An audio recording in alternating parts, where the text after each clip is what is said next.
Hi, welcome to Mindfulness, Cultivating Wellness in Educators, which is really a fancy title for learning how to take care of ourselves, especially in the times that we're in. And even if we weren't in these times, it's always good to take care of ourselves. And it's something that I think as educators, we put last. So we're really glad that you're here joining us via video.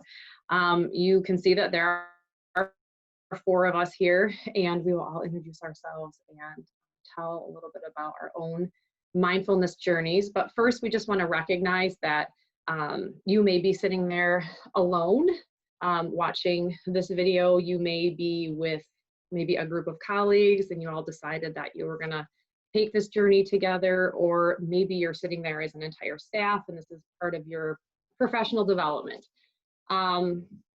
Wherever you're at and whoever you're with, we just want to make sure that you are taking this time for yourself. I mean, it's probably going to be about 2 hours, and we understand that we all have so many different things going on right now and so many other things that we need to be doing. But just give yourselves permission to be here and really say that out loud. I'd like you to say it out loud to yourself, even if you're in a room full of people. I give myself permission to be here right now. I give myself permission to be here right now. Yes, and I know that's weird. I mean, people catch me talking to myself all the time, but that positive self-talk, letting it be okay for you to take this time. We also understand that you are busy. We don't expect you to sit through this whole 2 hours without taking a break, whether it's using the bathroom, getting a drink, that is perfectly okay, but try and as much as you can to stay with this and take this time for yourself. This is different for us today. We're not used to doing this on video. We're used to, well, doing this live, but also doing it via Zoom. This is our 6th year of doing this, and we've never recorded ourselves. So you can send us some grace as you're watching the video. We typically would have a whole series and a whole cohort where we would spend a wonderful 2 days together in August and get to know each other and really dive into personal practices, and then a little bit of how you might bring this into your classrooms or your buildings, depending on your role. But we just decided that that might be too much for people, especially around August is when everyone was getting their new job roles, maybe new job assignments and rolling things out. So you're watching this video today. It's our hope that maybe you'll join us for one of our monthly meetups that will be advertised soon. Or you may already be watching this and we've already had a couple of them. Either way, you can join in those monthly meetings whenever you get a chance. You can come to one, you can come to all of them, you can come to none of them.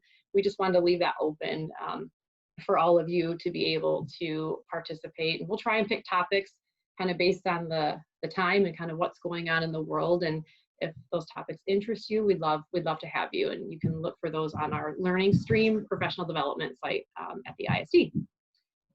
We want to let you know a little bit about us and our journeys here at the ISD through mindfulness and just kind of how we got to where we are today. So we're all going to talk about our own mindfulness stories. And I'll start. We usually do this in about probably 10, 15 minutes a person. We're going to try and do this for about 2 to 3 minutes today. And you'll hear through our stories the different types of experiences we've had with mindfulness and the different, I guess, role that mindfulness plays in our lives. So hopefully you enjoy getting to know us, and maybe it will get you going on your mindfulness journey too. For me, my journey really started 6 years ago. When we started these trainings here at the ISD. They had been going on throughout the county, and you'll hear that in others' stories. But in my role as a special ed behavioral consultant, my name is Stacy, you can probably see that up on the screen. But in my role, I typically go out and support teams who are experiencing high levels of stress because there's a student who's having intensive behavior issues and emotions are usually high, and here, Missy, Post, and I, we've been at the ISD now for 9 years, just noticed when we go out to tell these teams and give them suggestions of things to do with these students, we're like, oh my goodness, we're talking to people who are at high levels of burnout. They're really stressed out. And here we are trying to tell them how to support students who are then stressed out, when we really needed to focus probably more on the staff. And it was kind of this guilty feeling of coming in and, oh, by the way, you need to do these 5 things for this kid. And you just see the stress and the burnout on people's faces. And these are very hardworking, dedicated staff that we're seeing this with across the board. And at the same time, we were hearing bits and pieces of some mindfulness groups with students that were going on throughout the county, and they were seeing really good data come out of some of these groups, and seeing some behavior changes in students when they implemented social emotional learning through mindfulness. And so we got together, and Missy and I were like, yeah, this is what we need to do. We need to bring mindfulness into the classroom. Every kid in the county needs this. And we are so excited about it. And we're ready. We're going to have a pilot school. We're ready to go. And this is my journey with mindfulness. This is where it all started for me. And we thought we need someone who's currently delivering these practices in schools. And we thought of Lisa Cobb, because we had, I think, both probably been through either some trainings or some conversations with her about mindfulness. And so we brought her on board, and she was like, yeah, that'd be great to bring it to the kids, but it's the staff that really need this too. And so we kind of put the brakes on. It's kind of like, asking a teacher to teach math who's never taught math before. We really needed to step back and really provide that support for staff to then be able to deliver that to students in a much more genuine way. So that brings us to the present. We've been through, like I said, this would be our 6th year. And, I did a couple of classes through Mindful Schools to try and get myself started.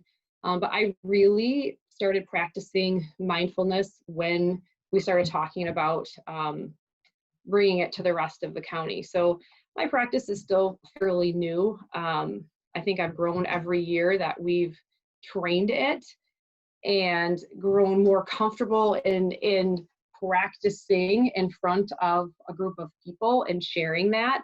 But you'll realize with mindfulness, it is really what you're comfortable with and what you make of it. It is a practice like any other thing. The more you do it, the easier it gets. And it was kind of uncomfortable and weird for me at first, and it might be for you too. But the more you do it, the less weird it is. And sometimes when it's weird and uncomfortable is when you learn the most. So that is my journey with mindfulness, and hopefully the other stories you'll hear might resonate and connect more with you, and maybe where you are in your journey or where you'd like to be. So I'm going to pass it off to Stephanie. Hi, thank you, Stacy. Welcome, everyone. Good to have you watching this. It's very exciting, but a little nerve-wracking at the same time. I am Stephanie Dye. I'm a behavior consultant at the ISD for Special Ed, and my journey started about 10 years ago. I was a school social worker at Wesley, and I was working next door to Lisa Cobb, and she was school social worker at Northeast, and we had another social worker named Michael Bassano. And we were all working together and realizing that our staff burnout was insane. And we felt as social workers, we need to do something about it. So we would talk and try to figure this out. But we saw this flyer to go to a mindfulness training by Terry Freilich. And we were like, well, let's go. Let's see how it is. It was one day in Grand Rapids. So we went, and afterwards we were just fueled. We were like, this is it. This is what we can use. This is what can help us and help adults, and really look at that. So we did some surveys with our staff to kind of see where this burnout was and what was going on. And it really wasn't the students. It was all of these other factors, that pressures from policies and pressures from at home things that they were bringing in. So all these different things. So we wanted to help them and give them some tools. And so mindfulness is where we started. And while searching mindfulness and learning about it is when my practice started, and realizing how much it can truly help your life. Also, through that time, a couple years later, I was going through a divorce, and I went through a divorce with a 3-year-old and a 5-month-old. And I just felt like I was in survival, and how do I get through this? And mindfulness helped save me. It helped me realize how to be the things I can control and can't control, and how I can be there present with my kids. Because during the time before, I wasn't able to do that. I was in survival mode, and I wasn't able to be totally present with my children. And the piece, as we talk about mindfulness later on, there's a piece about the judgment piece, and it helped me realize that I could go back and change the things that I had done, but I could move forward and help live in that moment. Mindfulness has taught me how to slow down, be more aware of my own emotions, or when I've gotten triggered, helped me realize that things are starting to go over the edge, and what do I do with that? I joke about it and say I used to be triggered or mad, and it could last me hours, days, weeks of holding on to things. And my turnaround time can be between 25 minutes, 2 hours now a time. So still working on that, but it's been helpful to help me realize what I can and can't do. And through this journey of training mindfulness, we have trained all through the state, in the United States, and we have trained multiple different educators and nurses and different child caregivers, and different parents, different people that see this as, a blessing, as a gift, and saying, you know what, this is something that I can do. And like Stacey said, it does take practice, and it can be very uncomfortable, but the more you practice it, the more it becomes part of you, and it really is life changing. So that is my journey, my story with mindfulness.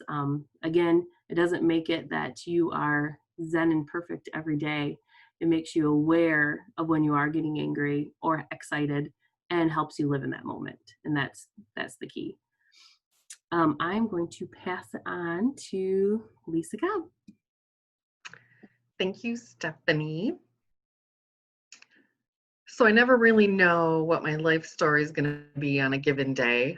One of the things that I've learned in practicing mindfulness is that our life story oftentimes leans into our perception of our reality.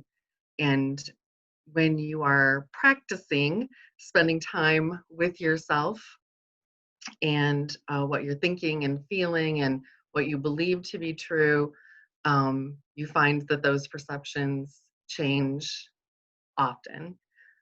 We find that during COVID, uh, our emotions are kind of changing moment by moment. There's a very quick turnover in what we're all experiencing in relationship to stress, external stress, and internal stress. Um, my journey, I feel like, has been a lifetime in the making. I was born into a family that had a propensity towards anxiety, and was always directed towards the things that could go wrong, and that I should be prepared for anything going wrong at any time. And so I spent my childhood and my adolescence and my early adulthood preparing myself for everything that could go wrong. So I thought. And in doing that, was doing a great job at making myself physically ill. And at the same time, being a mental health professional that helped other people. So there was always just this like guilt that I carried about how can I help other people when I'm experiencing stress, anxiety, judgment, blame, shame, all of those things. Uh, I have been a school social worker in Muskegon County, I think for, I don't know, almost 25 years, I suppose, at least 20.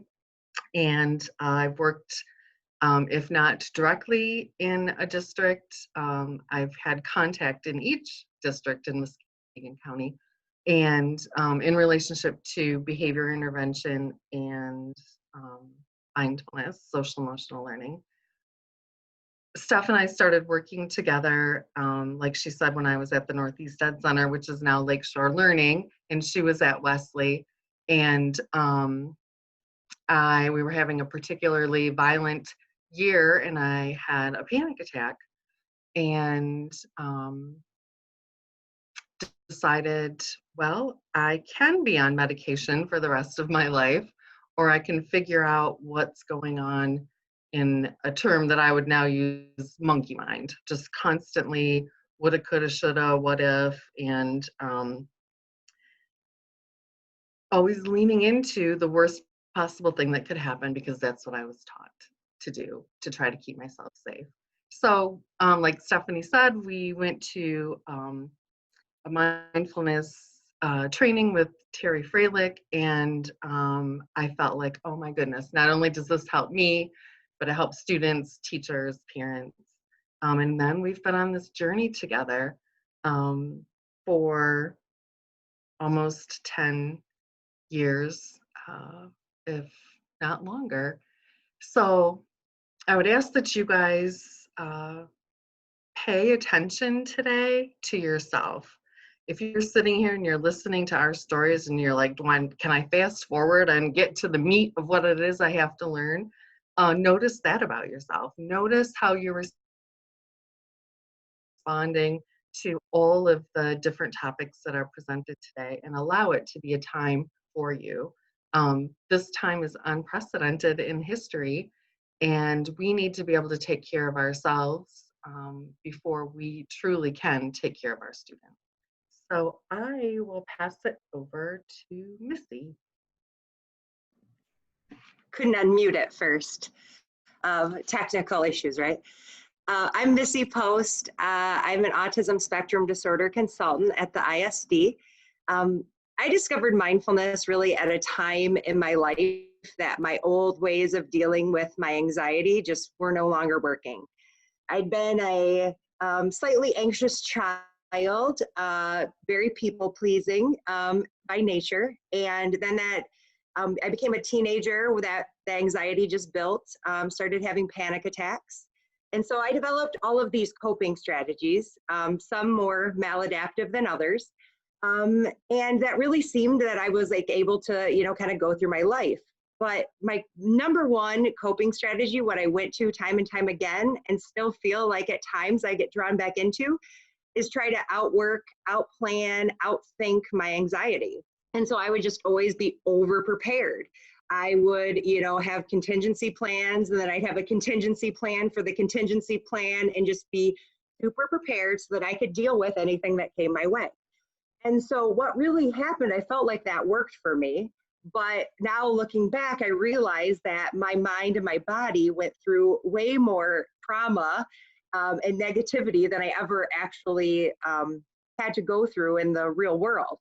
But I would have that catastrophic type thinking, what would I do if this happened? What would I do if that happened? And just plan. And so that's kind of just how I lived my life, and really didn't know of another way to live. And it all kind of changed when I had that 1 year. And it was that classroom that I had that rocked everything. I had felt like I had gotten in a flow of teaching, that I kind of knew what I was doing. I'd been doing it for a decade. And then that one group of kids just really challenged what I thought I could do as a teacher, really stretched me. And so that was difficult. I was rocked a little off balance for that. And then at the same time, on a personal side, my mom, who is my rock, was diagnosed with stage 3 cancer. And trying to deal with both of those together and lots of other things going on, I couldn't outthink it. I couldn't outwork it. There's nothing that I could plan for. Cancer was completely out of my control. And even though I would plan for how I could be supportive to my students that were struggling, I couldn't actually execute it the way I wanted, because I was in such a tizzy, such a state, that I wasn't present enough to be able to deliver the supports that they needed. So I knew there had to be another way, that living in this constant plan, my mind just going faster and faster, trying to solve problems, was not working for me. And so that's when I had a friend that recommended the book Man's Search for Meaning. And it was kind of the first eye-opening experience that outside environment doesn't have to dictate internal state. It was just aha moment after aha moment. And that was just kind of where my journey started, where it was that there are some things in our world that we can't control. Bring in COVID, it's kind of like full circle now, right?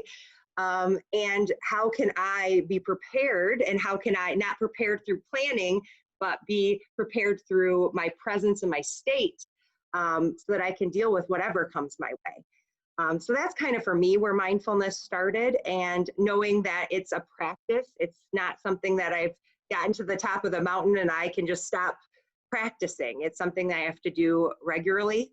I know that even with, when the first week that this all happened, that we were working remotely, there were some triggers, that me wanting to control things, that all came back out. And I'm just so grateful that I have the strategy. I think Stephanie mentioned that, what used to just kind of take her down a spiral for much longer, I'm able to pull myself back much quicker now. So I'm grateful to have these practices to really help guide me, especially through such a challenging time for everyone. So Stacy is going to go through and give you a little time to reflect on how you are feeling right now.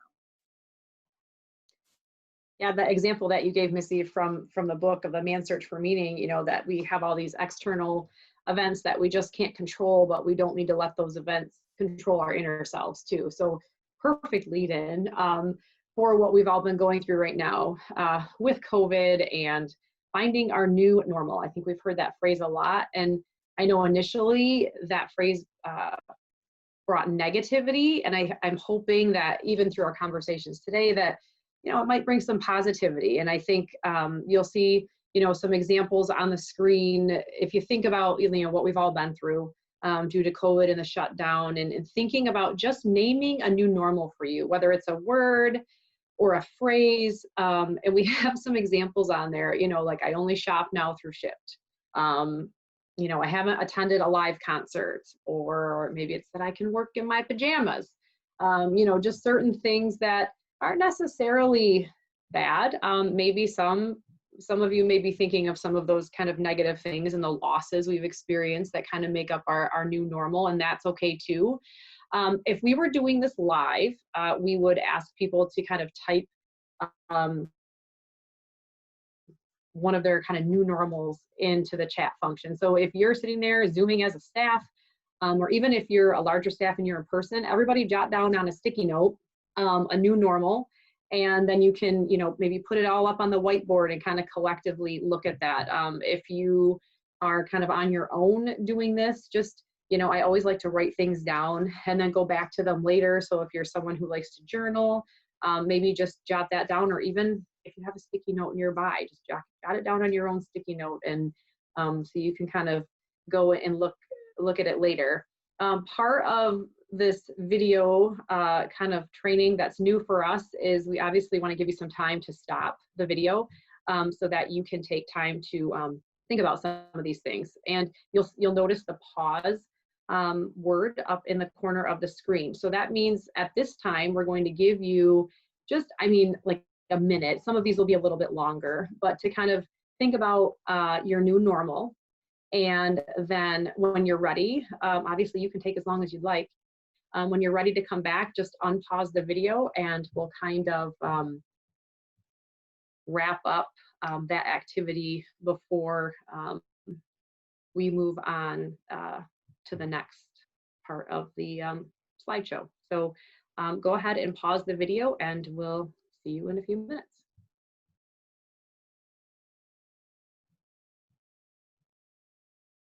Okay. Welcome back. We're just going to talk a little bit about your new normal. So Steph, if you want to go back to the other slide, that would be good. We did this live and we just saw a lot of things thrown up in the chat, and some were funny. A lot of people like to just kind of get up, right before they have to be to work at their kitchen table, balancing that, home work life.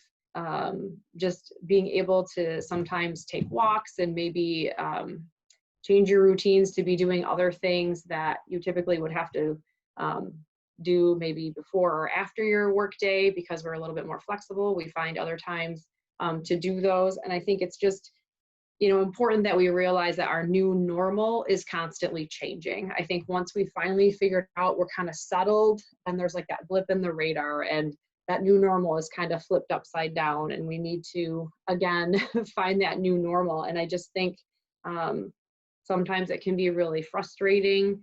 I know a new normal for me was kind of that new identity. I'm not used to working at home. I am not the best like stay-at-home mom. I need to have that separation, and so my new identity was like staying at home, with my kids and working, and I'm used to running them everywhere, like the taxi driver, and I kind of lost that identity. But when my youngest son looked at me at the dinner table and said, I kind of like sitting here having dinner together, I was like, okay, that's a new normal. And that's a good new normal. So just realizing that tomorrow could change to a new normal. And hopefully through some of these mindfulness practices you're going to learn today and just hear about will help you kind of embrace your new normal. So thank you for participating in that activity. We're going to move on to another activity that sometimes causes us stress to even think about. When we think about, what does cause us stress, what does trigger us, especially during this time. We might have been someone who's not easily triggered by certain things, but because of the environment we're in and the culture in the world right now, we're more easily triggered. So what we'd like you to do, again, if you're in a larger group, when we do this, we use a Jamboard. If you've never heard of a Jamboard before, that's fine too. Again, you can use sticky notes if you're in a larger group. We would like you to have kind of one sticky note, whether it's on a Jamboard or just on your own.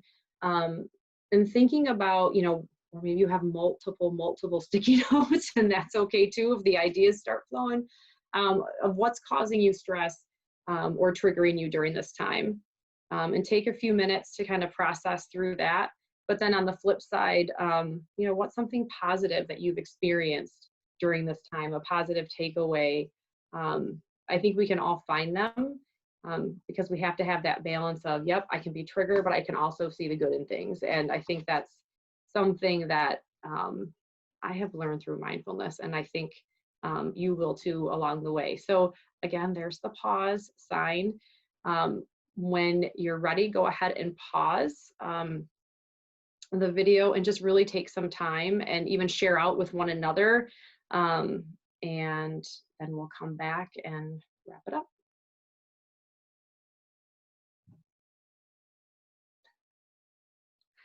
All right, welcome back. Hopefully you weren't just staring at me on the screen.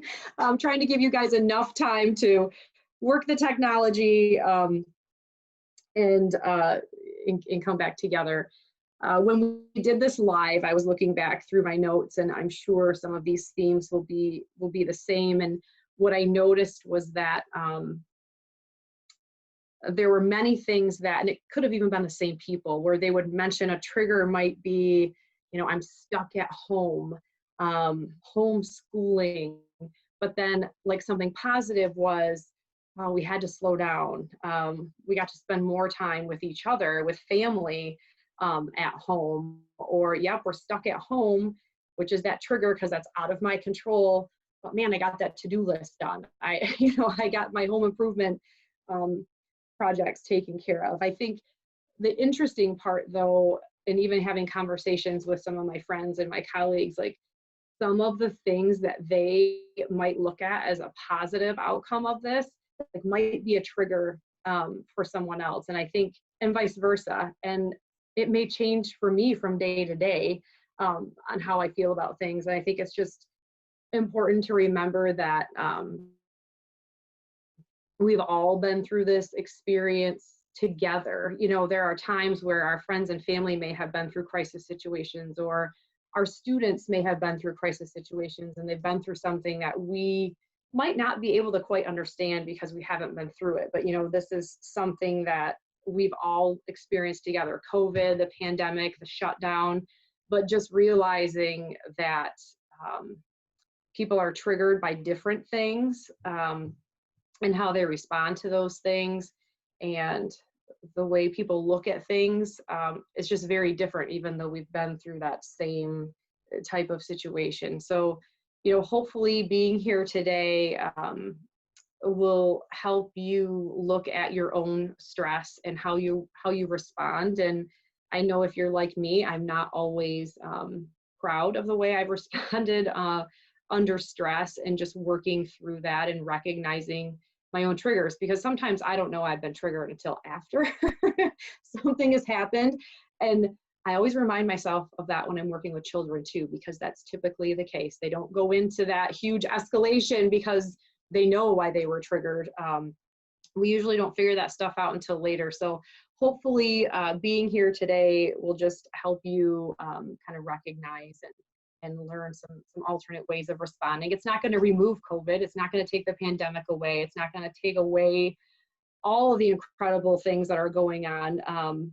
But hopefully it will just give you that space to be able to take that time for yourself and just learn more about yourself, so you feel better about yourself internally. When we feel good internally, then we're able to really make connections with other people, and I think just enjoy life more. So we will get into the meat of what mindfulness actually is. You're probably wondering, well, why am I here? And what is this? And Steph's going to kind of lead us into that. And then the rest of this afternoon is really going to be learning more about mindfulness and learning more about yourself and some practices. And hopefully that will be your springboard. And we'll see you again. Yeah, so we have been giving you examples, stuff that's worked with us, different things along with stress and response and, what's going on in the world right now. So we've been using the term mindfulness, and a lot of people have heard of mindfulness, but what is it? What is actual mindfulness? What is it to be mindful? We use the language a lot, and, a lot of people we hear say, well, let's be mindful about that. Well, what does that truly mean? So this is the definition of mindfulness. It's paying attention in a particular way, on purpose, in the present moment, and without judgment. Well, what does that mean? So really what it is, it's really saying that I'm going to purposely be aware of what's going on right now in each moment.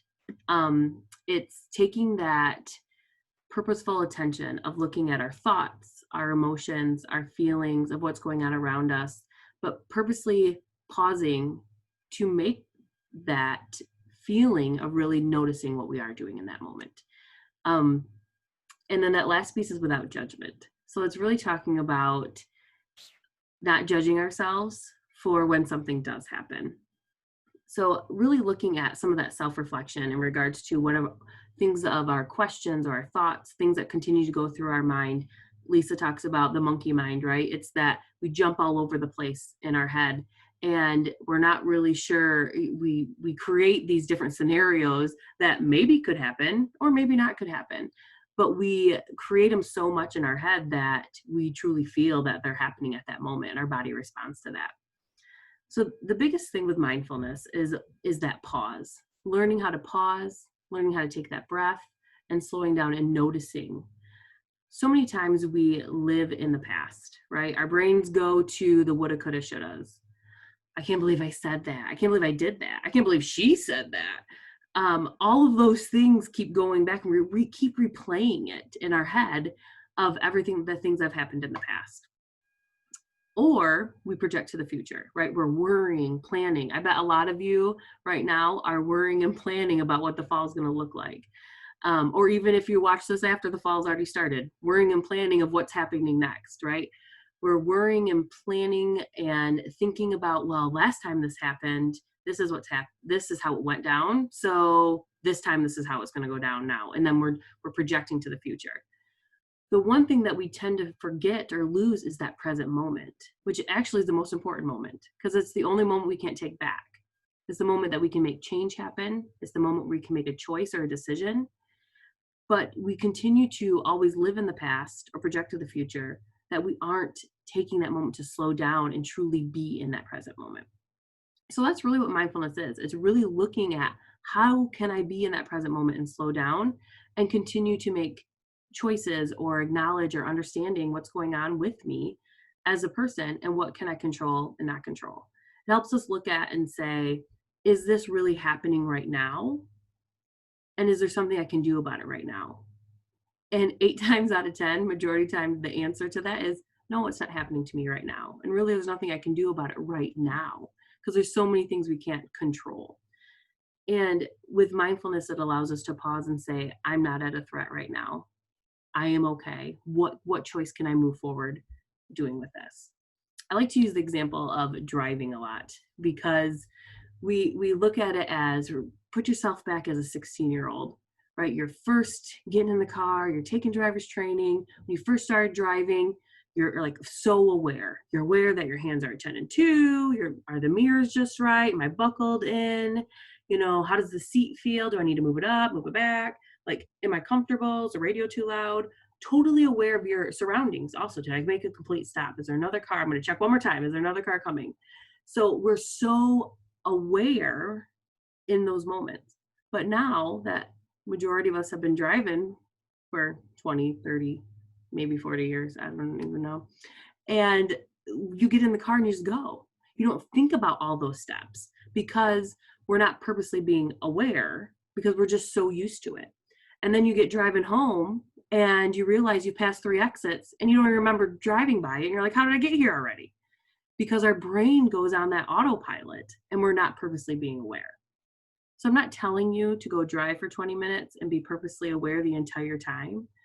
What I'm telling you is just slow down and pause and say, you know, what is going on around me? Okay, where am I at? Am I focused on my driving? How am I feeling right now? How does the seat feel on, right now? Is it comfortable? Is it not comfortable? And practicing those moments of just being and checking in with yourself. Checking in with yourself when you're at baseline, when you're in a good place, is going to help you more so that when you do get triggered or something really exciting happens, you're able to be aware of that with your emotions as well. So it's really looking at the pause, being aware with purpose, but not judging ourselves.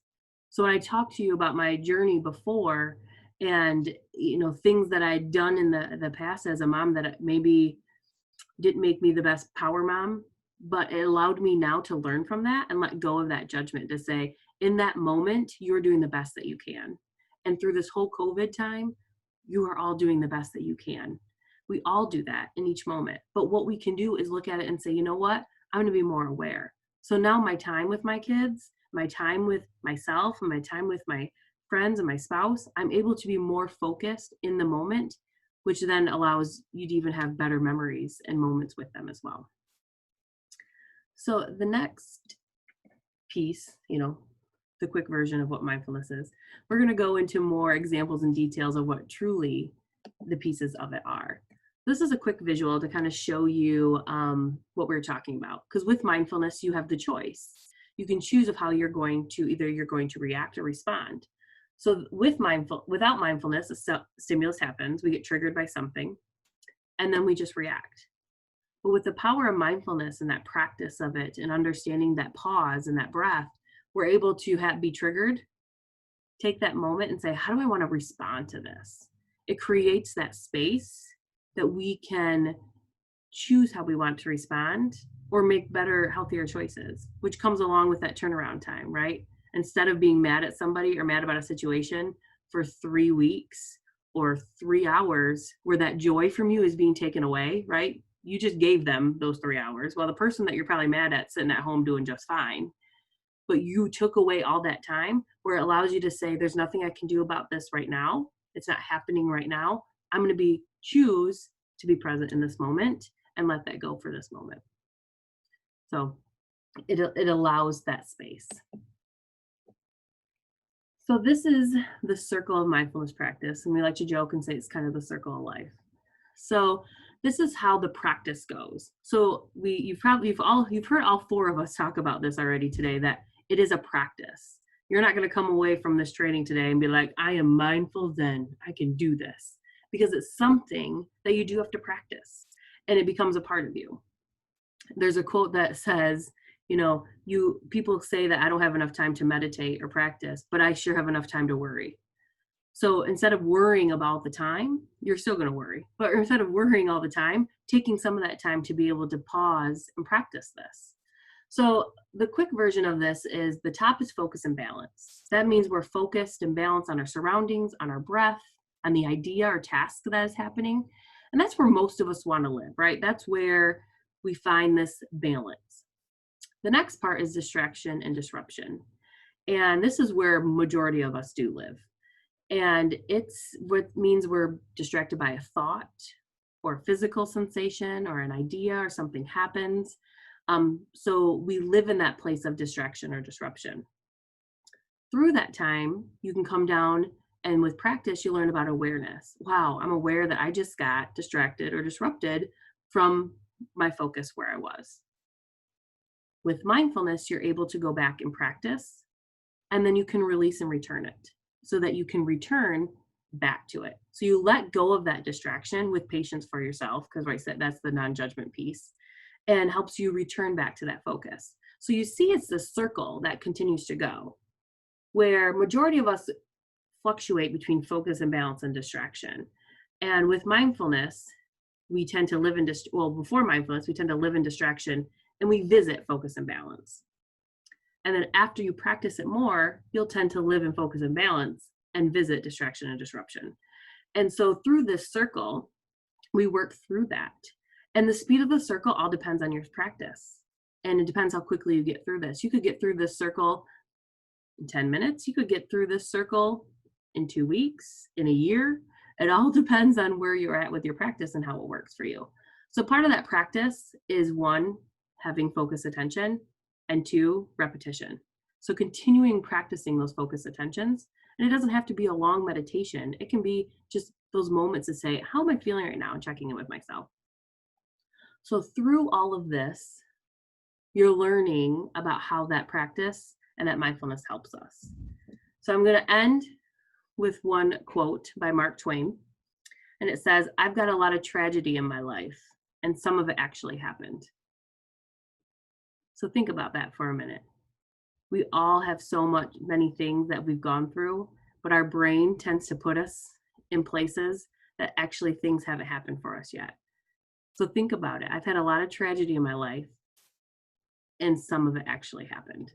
So let's look at finding that place where we can find that balance of what's real and what's not real, and how we're going to respond in those situations.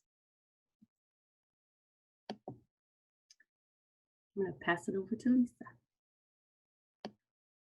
Thank you, Steph. So we've talked a little bit about our feelings, our body. Everybody kind of interjected. We've got some anxiety, how stress impacts us, how our life has impacted us. And there's more and more scientific research to prove that what we're thinking manifests in our body. And while meditation or prayer or being still or whatever kind of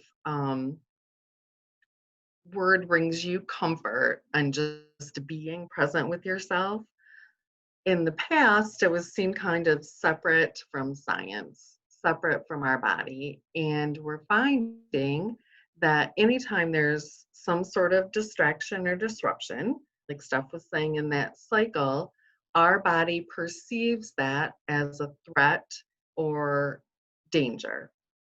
And when that happens, our nervous system releases stress hormones, including adrenaline and cortisol, and we're prepared for emergency reaction. You know, we hear stories of people who moved large objects, cars, things out of their way when their adrenaline was pumping. And they're like, I have no idea how I got from point A to point B. I just knew I had to do something. So our brain doesn't really do a great job differentiating between an actual house fire or some sort of event that can be traumatic happening and our mind just replaying all of the possibilities of things that could happen. So as we're laying in bed at night or getting up in the morning and we're thinking about the school year and how it is or isn't going to play out and what's going to happen with sports and on and on and on and our jobs, like, so that monkey mind I was talking about, our brain and our body physiologically is responding as if there truly was a life-threatening crisis right on our lap. Okay, so our heart is pounding, our muscles are tense, our jaw might be tight, our throat dry and tightening. Your breath shortens. So we're breathing up here and not down in our belly. And when we take that breath, it signals to our body something is the matter. Something is the matter. What's going on in my environment? And so it increases our blood pressure, impacts how blood is moving through our system, and we may start to feel panicky and out of control. Okay, so our body's trying to assess something happened. There's some sort of distraction or disruption. I don't know what's going on. I need to start pumping blood and oxygen and chemicals out into my arms and legs. And that oxygen and blood isn't fully pumping into our head, and our body is trying to decide what it has to do to keep itself safe. So when we go to the next slide, and we talk about that stress response, the body cannot distinguish the difference between what is real and what is imagined. It cannot tell the difference, which is why we can watch movies and we can cry and we can laugh and we can be mad and we can be scared and we can't watch it and we have to leave the room, and it's not even happening.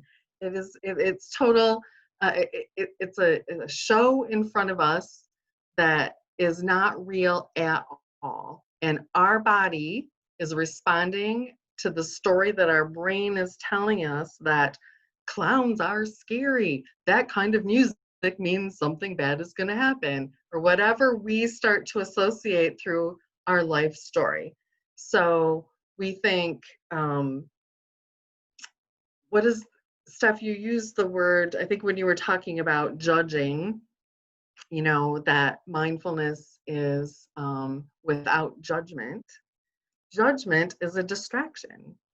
So if we're judging what's happening out here, then we're not having to look at what we are physiologically responding to in here, in our heart, in the story that we're telling ourselves. So it's the athletic director's fault, it's the administrator's fault, it's the political system's fault, it's the medical system's fault, whatever. We can go on and on and on with everything that's broken. And every time we're judging that, we are distracting from our own self and why we are responding that way. And maybe the person sitting right next to us is responding entirely differently. So when we're constantly stressed and worried and thinking about our health and money and what might happen, our body thinks that we are truly experiencing life or death. So I want you to think about right now what physical response you have when you feel stress. And when we did this live, we had people comment, either typing in or people raised their hand and shared out. Most often what people say when they're experiencing stress is headache, neck ache, shoulders tight, their back hurts, they got hip stuff going on, their knees hurt or their feet hurt, or they've got a stomach ache, or they've got heartburn, or they have a sore throat. All kinds of physical manifestations that happen when we are dysregulated emotionally. So if we go to the next slide, when our adrenals are pumping, okay? It's like a tap that's opened. And if we continue to exist in this elevated state of a stress response, of that fight or flight or freeze response, okay, constantly something wrong, then it's harder for our body to relax itself, okay? So we're trying to relax, and then something happens, and we're going to rise right back up. And so our baseline of relaxation just gets higher and higher and higher. And so eventually we start living up here, and we can't sleep, and our digestion is impacted, and our bodies feel heavy, and we feel maybe inflamed, and it's harder to think straight. And so then the harder it is for us to think, then any activity that we try to do seems to be a little bit harder than it ever was. I feel like if there's anything that people have reported, myself included, during COVID, is I can't even tell you what I did this morning. I feel like whatever I did this morning was like yesterday. And I was having a conversation with my sister, and I'm like, never mind, we won't even remember standing here having this conversation anyway. It's like all of our time is like coming at us all at once. It's like our past and our future and our present is just kind of getting smaller and smaller and smaller, is what it feels like. And so time, everything is like, it feels elevated. So if we don't consciously, on purpose, decide that we want to learn how to honor our body, listen to our body, take time to relax our body, truly relax our body, we're going to get sick.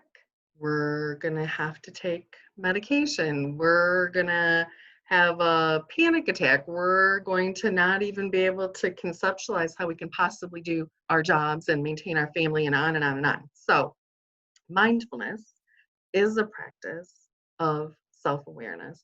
Mindfulness is a practice of tuning in to what you're thinking, what you're feeling, what emotion is going on, and how your body is responding to that. So in the next slide, I would say it's fair to say that the four of us love this slide. This slide explains basic mindfulness to children as young as 3 and adults as old as, I don't know, 100. It's simple to understand, but it is so enlightening. And the way that we like to teach it, and I like to teach it, is to have visuals. And I feel like when I have a visual, it's easier for me to remember the visual, and then I can be like, oh, what? So that visual went along with that feeling or that experience, and then it's easier for me to recall. So the first part of the brain that we teach about is called the amygdala. And we have an amygdala gland on each side of our brain. And the gland is monitoring our environment 24 hours a day. So we like to use a lion. And the lion is constantly observing what is happening in our environment. And the lion, our amygdala, is monitoring what we see in our environment, what we smell, what we taste, what we hear, and what is touching us, and also what we're thinking about. So 24 hours a day. So you're sleeping in your bed and you wake up to a loud noise and you're like, what was the loud noise? That was a fire truck. Well, where's the fire truck going? Is it coming towards our house or is it going away from our house? Am I safe? or am I not safe? Oh, it's going down the road. Okay, nothing close to me. Blessings to the people where it's going to, and back to sleep. Okay. Um, what was that noise? That was thunder. I hate thunderstorms. Ah, now I'm really scared. And when you do this with kids, then they're like, yeah, this scares me or that scares me. And so the lion's job is to ask, am I safe or not safe? Based on what I'm seeing, smelling, tasting, hearing, touching, what am I thinking about? What's going on in my environment? Am I safe or not safe? And if I'm not deemed to be safe, then I'm going to have to fight or run or hide to save my life. So, our brain, the job of our amygdala is to keep us alive. And when I learned that in mindfulness practice, and I was like, wow, it simply stated the amygdala, its job is to keep us alive. So, am I safe or not safe? And if I'm not, do I got to fight somebody? Do I got to run away from the situation? Or do I have to hide someplace to keep me alive? If the amygdala is triggered, how on earth would it know is it safe or not safe? Well, it has to ask the second part of our brain, which is called the hippocampus. And the hippocampus, we like to use the puppet of an elephant because elephants have good memories. That's what they say. Elephants remember everything. So the hippocampus part of our brain remembers everything. Potentially more and more research to support even in utero, we start to develop a reflex response based on what's going on with our mother. So if there's a loud noise and she startles and some sort of chemical pushes through her, it pushed through us. And so we start to associate, oh, loud noise, startle reflex, whatever our story is. So within our brain, the hippocampus is remembering everything that has happened, good or bad. Okay. But in our brains, anything that happens to us that is good and that we feel safe is almost like a Teflon pan. It just kind of hits the pan and slides off. And it gets housed somewhere in the hippocampus, but it generally isn't something that we always remember. You know, anything that we perceive as a threat from a person or a situation, something that made us not feel safe, something that we saw or smelled or tasted or heard or touched that made us feel like, I don't think I'm safe, that got packed away in the hippocampus too. And that's like a cast iron pan. Anything that happens to us that made us feel like we were under threat, we're like, we better remember that. And that goes back to early times of our development. They say even like caveman times, like I need to remember to not go by that cave over there because there is a pack of cheetahs in there. And we need to always remember that that's not a safe place to be. So when we smell something, see something, taste something, hear something, something touches us, we're like, I'm going to remember that forever. Okay. And we're going to respond to it the way that we always did because obviously we're still alive. So if we're still alive, it must have worked. Okay.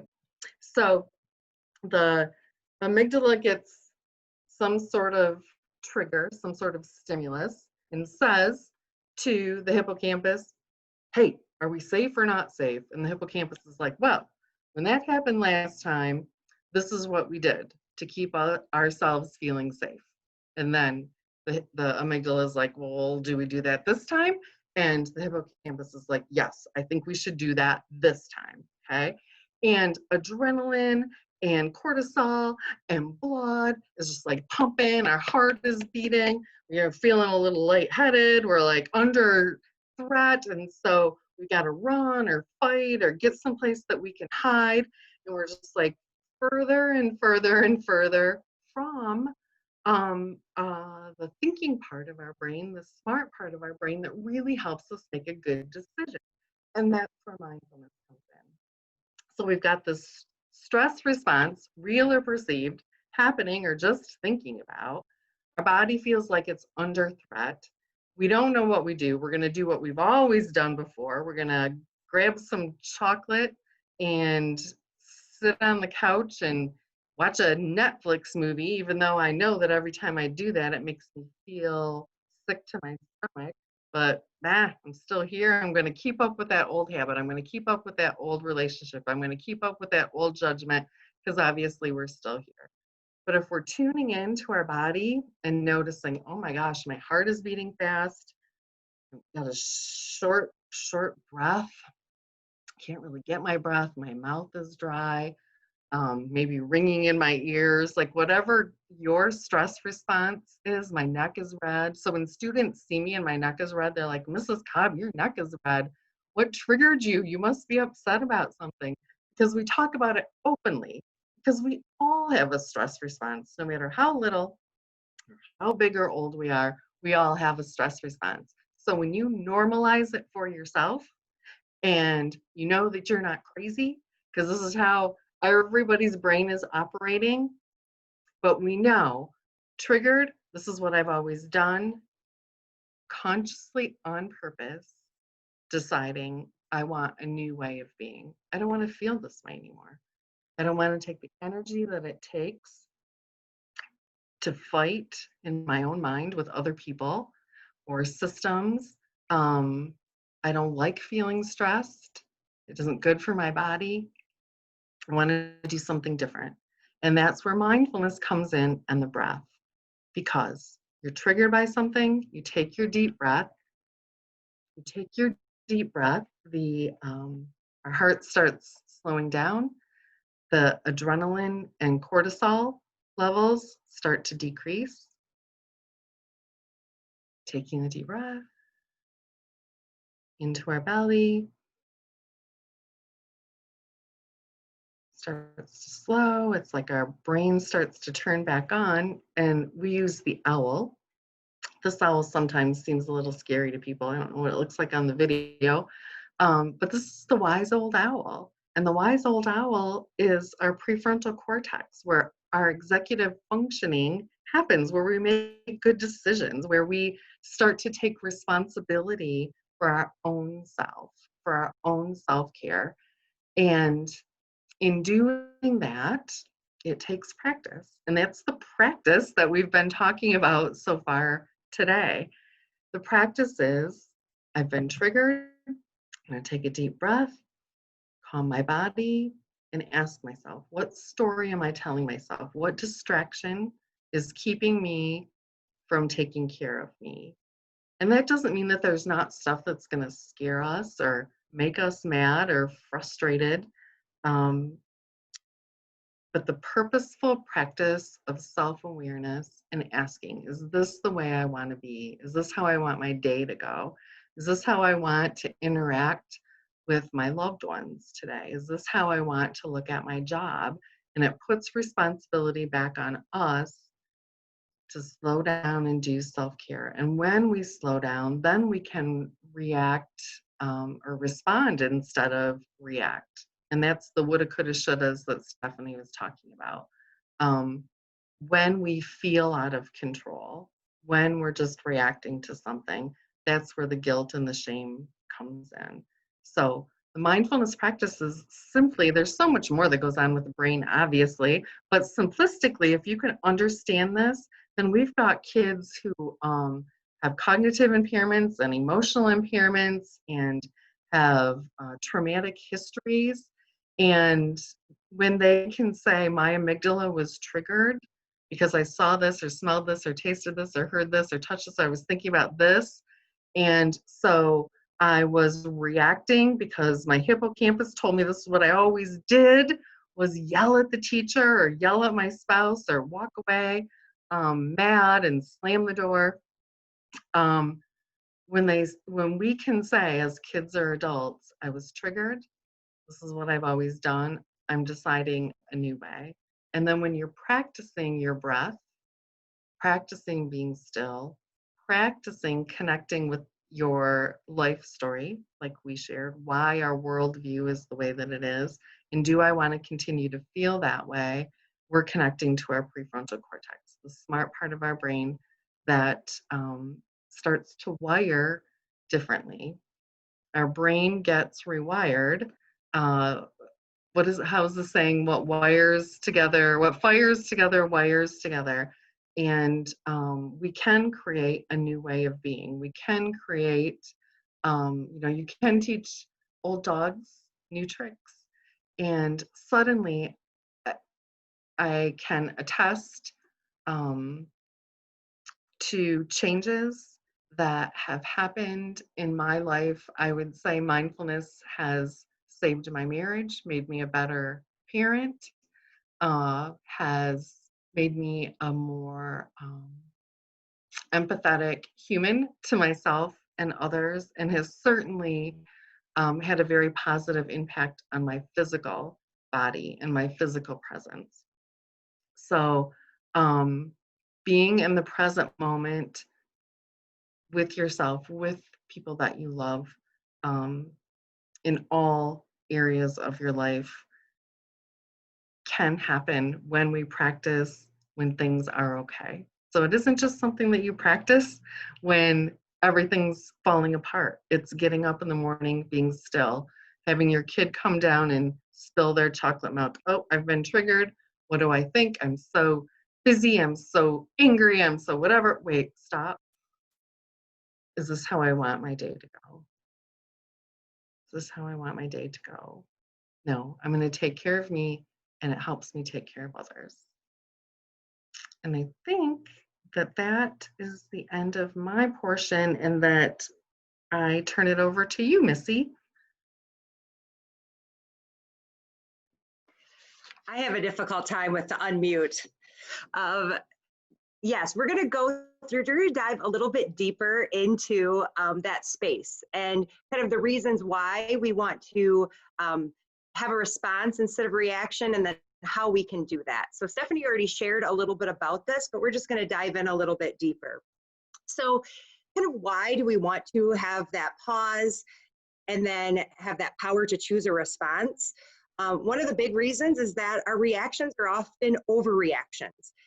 Or things that don't go for our greater good. You know, they might feel good at the time. You know, participating in things like gossip. It might feel really good to talk bad about somebody, but does that fuel me and make me feel better? Or telling somebody exactly what I thought of them. You know, is that really what I thought of them, or was that an overreaction to being triggered? So that mindfulness really allows us that space to make that choice.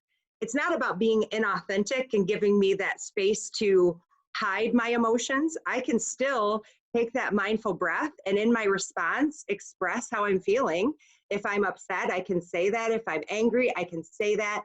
But with that space and that power to make the choice, I'm less likely to have that overreaction or over response or do something that might damage a relationship or friendship when it really wasn't what I truly thought. It might have just been a passing thought that was in my brain. So that space is very powerful. So how we do that really is we have to practice it. And so just like a basketball player doesn't just practice during a game, with mindfulness, the reasons we explore and practice that noticing, we practice our breaths, it's so that when we are triggered that we can, our brain is trained to use those skills. We can't just theoretically know, you know, I'm going to take a breath when I'm triggered if it's not in my body to do that, if I don't have that practice to do it. Kind of more like muscle memory of learning a sport or an instrument versus just learning factual knowledge. It takes that practice. So that's one of the reasons we always talk about that practice, and being able to find that pause is so essential. And when we do have a stimulus come in, and it can be an outside environmental stimuli that comes in that triggers us, or it can even be our own brain that triggers us, a thought that comes in. But it's that noticing and that pause. So I didn't always notice that pause. I didn't really realize that there was a pause between when things came in and I had a reaction. And so with mindfulness, it taught me that noticing, It taught me to take that breath, or to even just be aware that I had been triggered. I didn't always have the most connection with my body. I didn't realize the sensations that came up when I was getting nervous or stressed. I just kind of blew right through it, because remember, I was like overly planned. I don't have time for that. I'm so busy thinking of what I'm going to do. I wasn't really thinking about how I was feeling in that moment.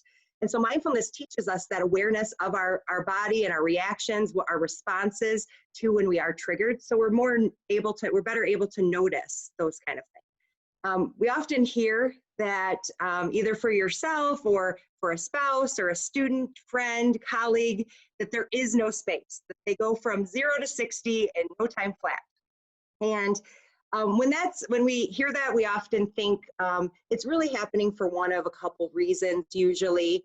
One of those reasons, and I know Lisa just kind of shared a little bit about that, is that we often aren't really at our baseline. We think, that we are doing okay because we haven't been noticing. We haven't been noticing those first rumblings of distress. And so when that happens, I just kind of blow through my day. I get up late. And I'm already, if I'm looking at a 1 through 10 scale, I get up late, that move me up to a 2. If your kids couldn't find their shoes, that moves you to a 3. There was that person driving really slow in front of you, that moves you to a 4. And as your day goes, if I'm not noticing those small, like incremental events that happen, I don't notice it. I don't take a breath, let that go, and move on with my day really consciously. I could wind up at a 6 or 7 and just unaware of it. And then when that one person says one little thing, it may look like I went from 1 to 10, but really I had maybe went from a 6 or 7 to a 10. So that's oftentimes what we see. We talk about that a lot with kids that are coming in with their precipitating factors, the things in their life that just compound.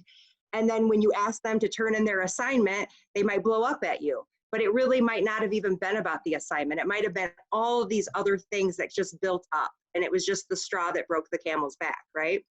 So that's one of the things that happens when we have people that say there's no space. Another thing that we can sometimes see is if what the stimulus is, that triggering event, was connected to your core negative self-belief. So if it's something that you have trained your brain to be so attuned to, that is something that really sets you off, and you may not even be conscious of it, but you've trained your brain because it's what you keep telling to yourself all the time too. You keep telling yourself you're not good enough, you're not smart enough, you're not whatever enough. And when somebody else says something, or you get that look that you think they might think that about you, that can be so triggering because that's what you keep telling yourself. For me, being shushed is something that I can sometimes go from 0 to 10 when I'm shushed. And it's taken a lot of work for me to figure out, like, what's that about? Why is that something that when that trigger happens, I can become very escalated very quickly? And really, it has to do with that core negative self-belief that, I don't have anything of value to share, that my voice isn't important. Some of those things that I've told myself for years. And so when somebody else reflects that back to me, or I think they're reflecting that back to me, that can be such a quick trigger response. So when we're thinking about finding that space for mindfulness, we want to be aware of what kind of the things are that trigger us, but then also aware of those bodily sensations that are the first inklings that we have been triggered. So if you're just kind of blowing through those and not noticing, it can be very helpful then to just kind of notice even those really small grade, not that big of a deal things that can compound and make it much harder to have that response instead of that reaction.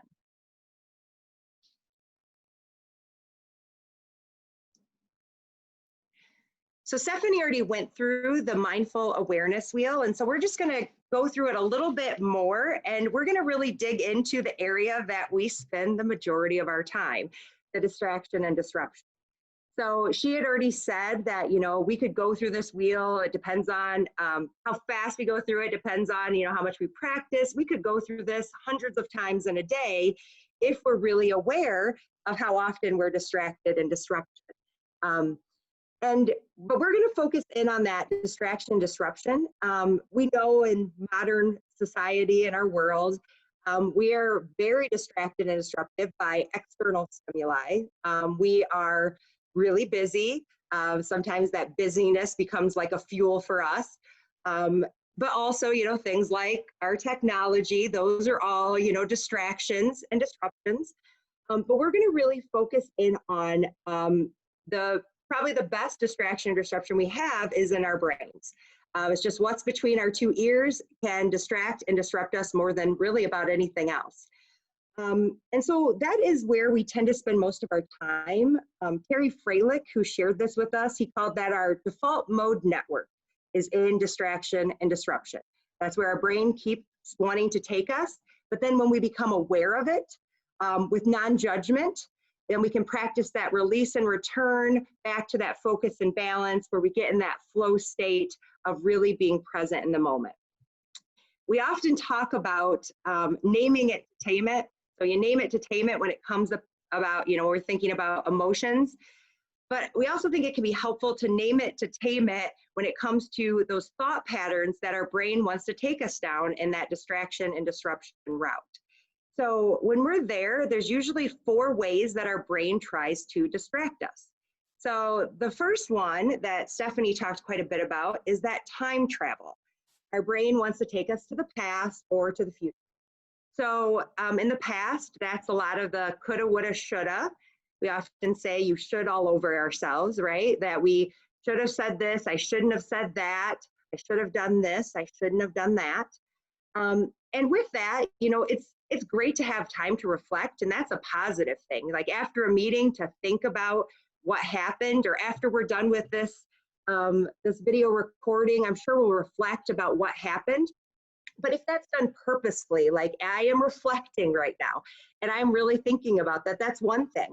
But after I'm done talking to my colleagues or taking that moment of reflection, if the rest of my night, when I'm on my walk later, when I'm talking to somebody this evening, whatever I'm doing, if I'm still replaying all the coulda, woulda, shouldas that I thought I could have done better during this session, that's when it can become detrimental. And that's when it can pull me out of the present moment.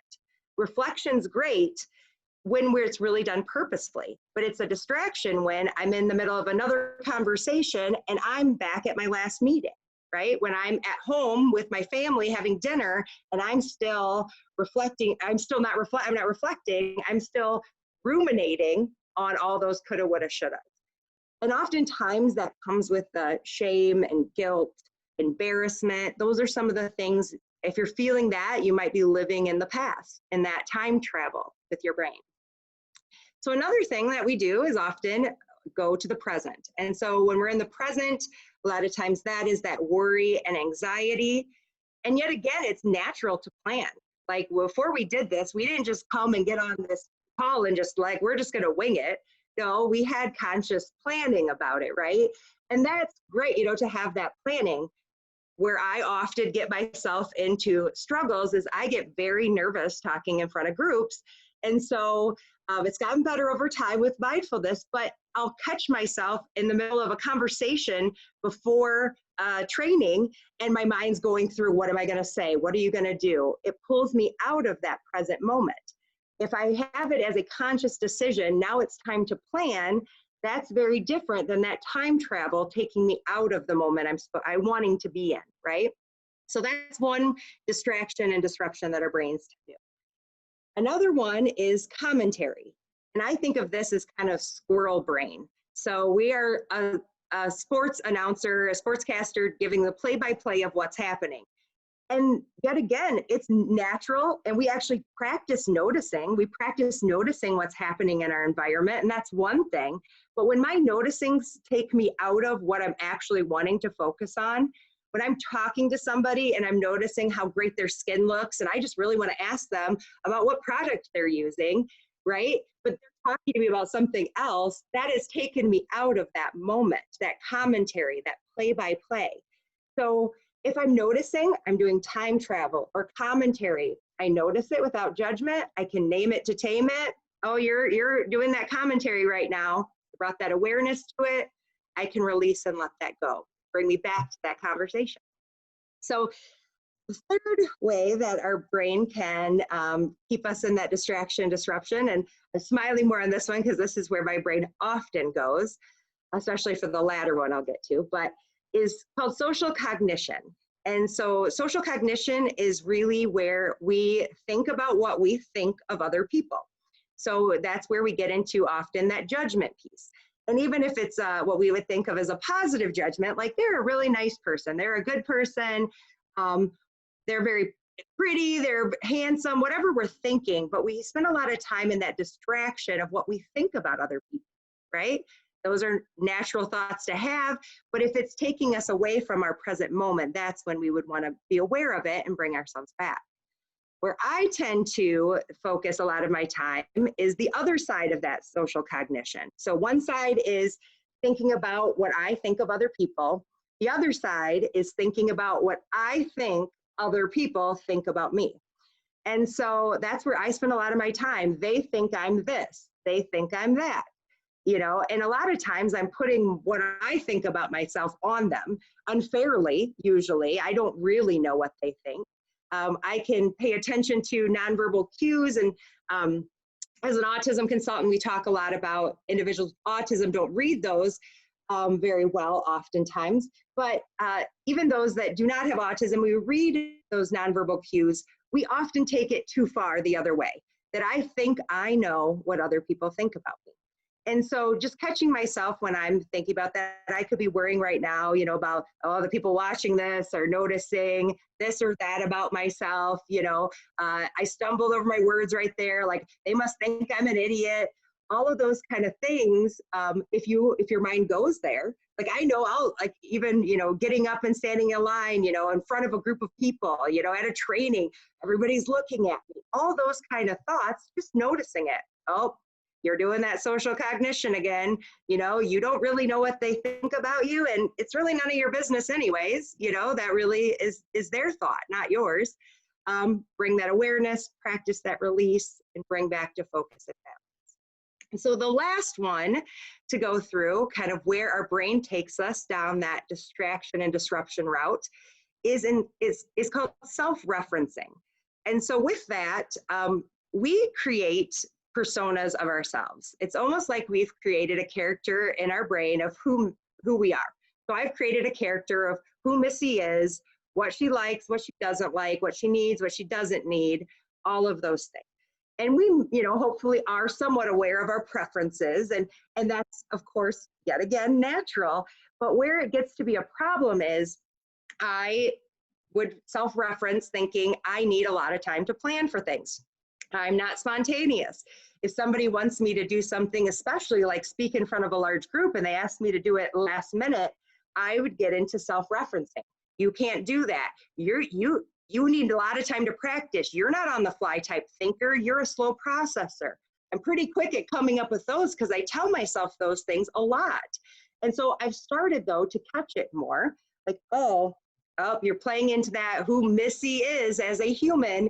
And I shut down the conversation or went someplace else, even if the conversation was still going and really wasn't present in that moment.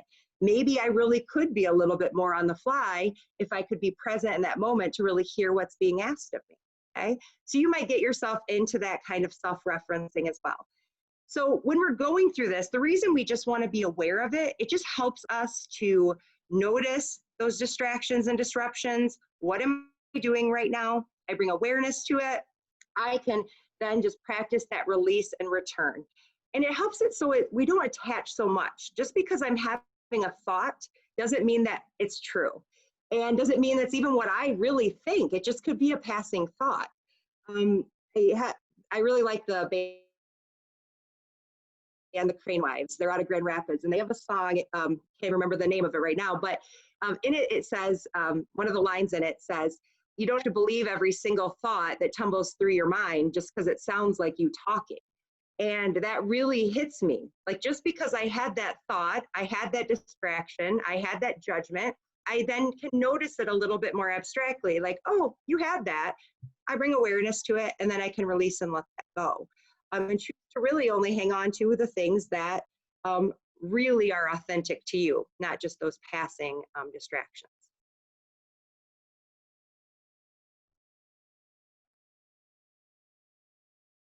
All right, so now that we kind of know the why and a little bit more of some of the reasons that we can struggle with practicing mindfulness, we're gonna really dive in and do a experiential practice. So the first practice we're gonna do is called an anchor breath. And so we're going to practice finding our anchor. We're gonna explore 3 areas of our body to find that anchor, and then do some counted breath too. But before we get started, just wanting to think about what an anchor is and kind of use that analogy of an anchor on a boat. So thinking about an anchor on a boat, it does not keep a boat completely still. It does not stop the waves from coming in. The anchor just really helps to ground the boat so that it doesn't completely float off to sea, right? And so with our anchor breath, it's going to be the same thing. It's not going to stop from having triggers come in. It's not going to stop us from having emotions, those waves crashing in of different feelings we're having, but it's going to help us be that constant tool that we always have on us that can always just kind of help ground us to keep us from floating too far away down our emotional tracks, right? So for our breath, before we get started, we're going to get into our mindful bodies. So for this, you just want to feel your body sitting in your chair, wherever you're sitting. Maybe stretch out a little bit. You've gotten a little tight after sitting here. We're going to sit up somewhat straight so that we have the full range of our air to go through our body. And invite that stillness and quiet in. And if you're comfortable, you may go ahead and close your eyes. If you don't want to close your eyes, you can lightly gaze upon something just a few feet away. And just tuning in.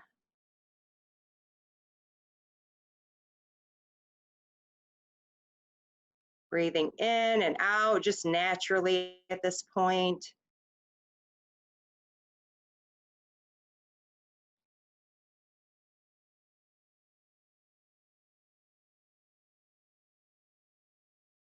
You may feel yourself grounded to the floor. If you have your feet against the floor, you may feel yourself sitting in the chair. Just beginning to tune in and notice.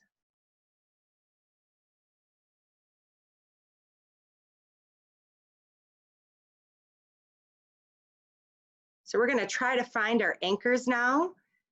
Wherever your anchor is, it may be consistent throughout your life or it may change day to day, but this is just a practice to just see where you feel the breath connection best today. So we're going to first focus our mental attention on our nose. Just bring our awareness to our nose and how our breath feels going in and out.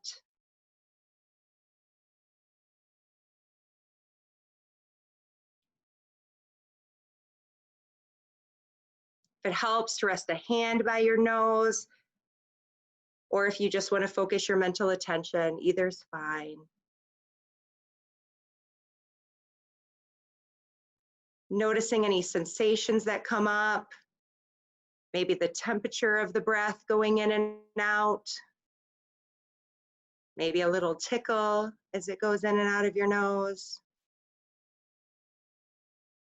Just noticing.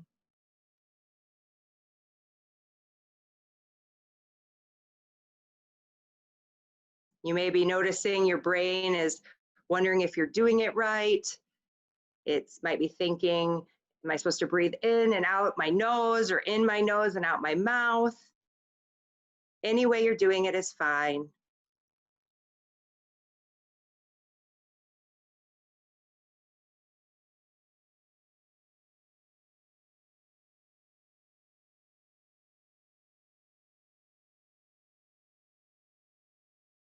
Now we're going to shift our mental attention to our chest and neck region. You may place a hand in that area if that helps you to focus your mental attention there.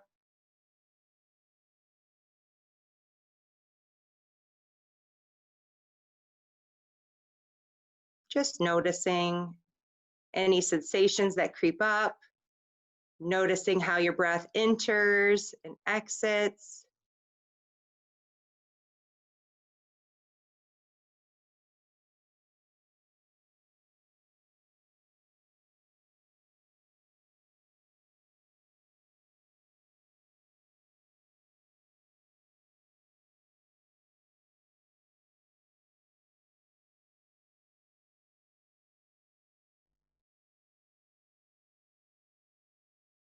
Now we're going to shift our mental attention to our bellies. We're going to breathe into our belly and exhale out. Yet again, you can place a hand on your belly if that helps to focus your attention there.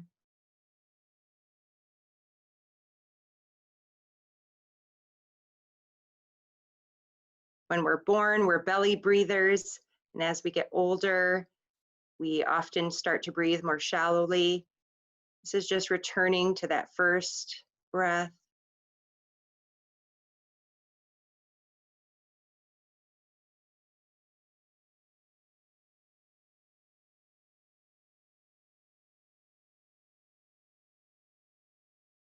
Noticing any distractions or disruptions that might be coming up.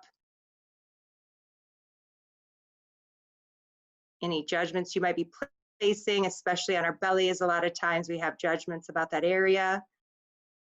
That creeps in.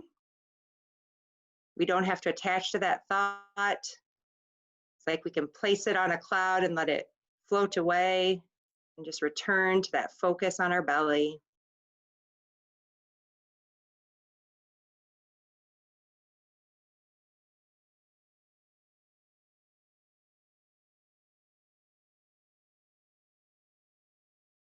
If you have your eyes closed, please continue to keep them closed. And now just want you to return back to where you felt the most connection with your breath, where it resonated most with you today, whether it was the nose, the neck or chest, the belly. Return to that anchor for you today, focusing your attention on that breath. Breathing in and breathing out.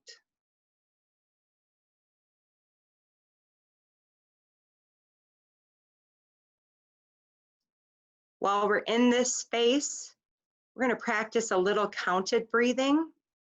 I'm going to count you in the first time, and then I'll let you have a couple rounds practice on your own. We're going to do a 4-7-8 count breath. So we're going to breathe in for 4, hold for 7, exhale for 8. We're not going to judge if that's a struggle for us, if we can't quite meet those times. We're just going to participate. So we're going to breathe in for 4, 2, 3, 4. Hold for 7, 2, 3, 4, 5, 6, 7. Exhale, 8, 2, 3, 4, 5, 6, 7, 8. Just notice how that felt. To do a little breath work and counting. And then take a minute to try 1 or 2 rounds on your own before we return to the room.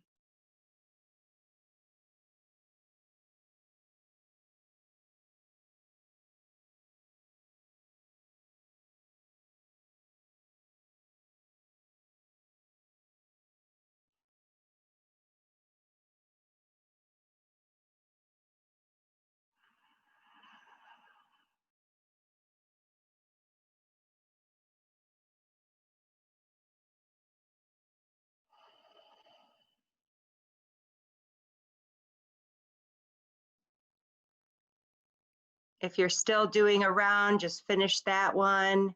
Slowly let your breath return to its natural pace.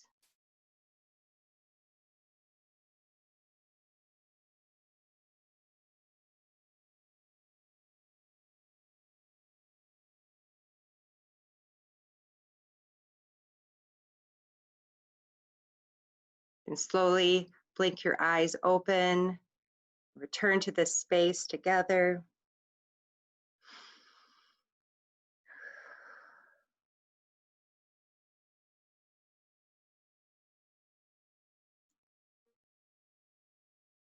So I want you to take a moment to reflect. Normally, when we're doing this with people, we'd have them take a moment to reflect and then share out. If you're with a group, you can share out. If not, just reflect on how that was for you. There's no right or wrong answer. It could have been relaxing, it could have been stressful. However that felt for you, just take a moment, pause this, reflect how that felt.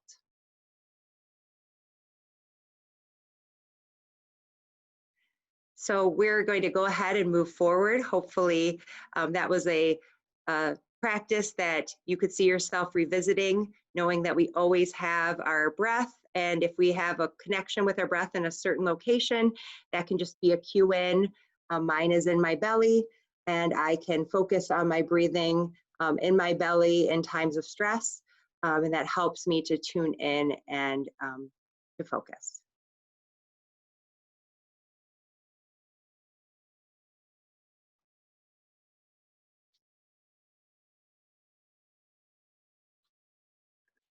All right. I was reminded of Missy when we did this live last week, that one of the comments that a person had made in reviewing was fear in their mind, and that they were fearful of where their own mind would go. And so almost just kind of waiting to see where their mind would go would create anxiety. And so you did a beautiful job, like reminding us that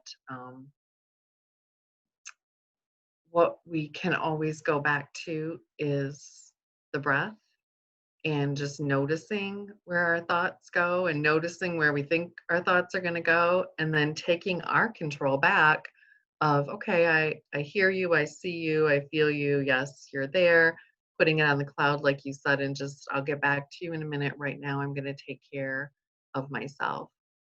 And so it ties in a little bit with or very well actually, about self-care and resiliency. And we talk about that with kids and adults, like what makes one person seemingly resilient and another person not.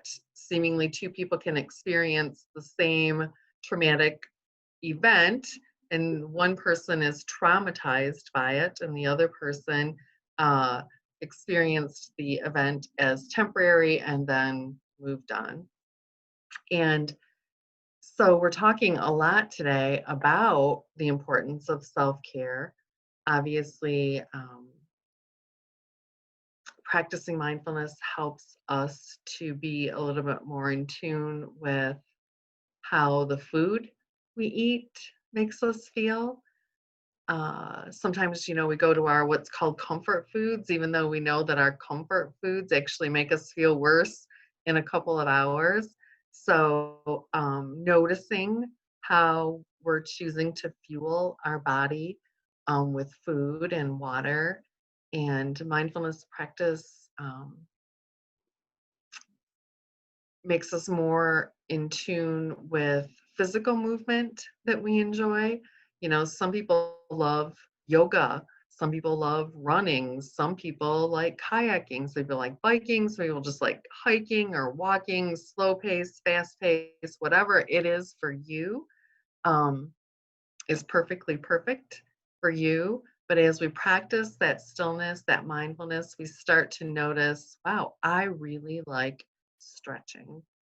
I don't know if you want to call it yoga, but man, when I take the time to stretch for 10 or 15 minutes in the morning, it makes my day go a lot better. we start to notice our sleep patterns and how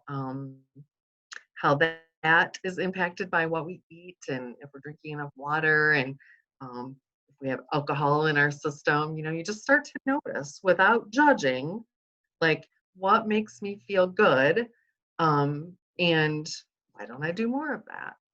So taking time to really enjoy things that you're interested in. We talk about mindfulness practice doesn't mean that you are going to be comfortable maybe with ever sitting for an hour totally still with your eyes closed and just kind of going where your mind takes you and coming back to your body. Some people are like, no, I need to move. So then walk mindfully, bike mindfully, meaning that you're in the present moment. I think it was funny. I would go to the gym, once or twice in my life, and I would see somebody on their exercise bike, like reading an article or something. So there's TVs all over the place. So we're distracting ourselves from our exercise.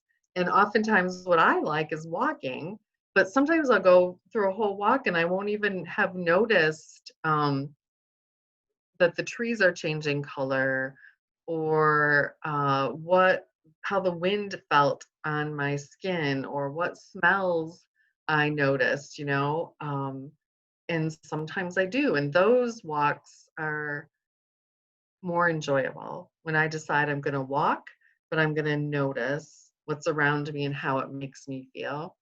And then taking time to connect with others who are like-minded, finding your tribe of people that not necessarily have the same beliefs as you do, especially now with our political beliefs, like that seems to be like on the forefront of a lot of people's minds.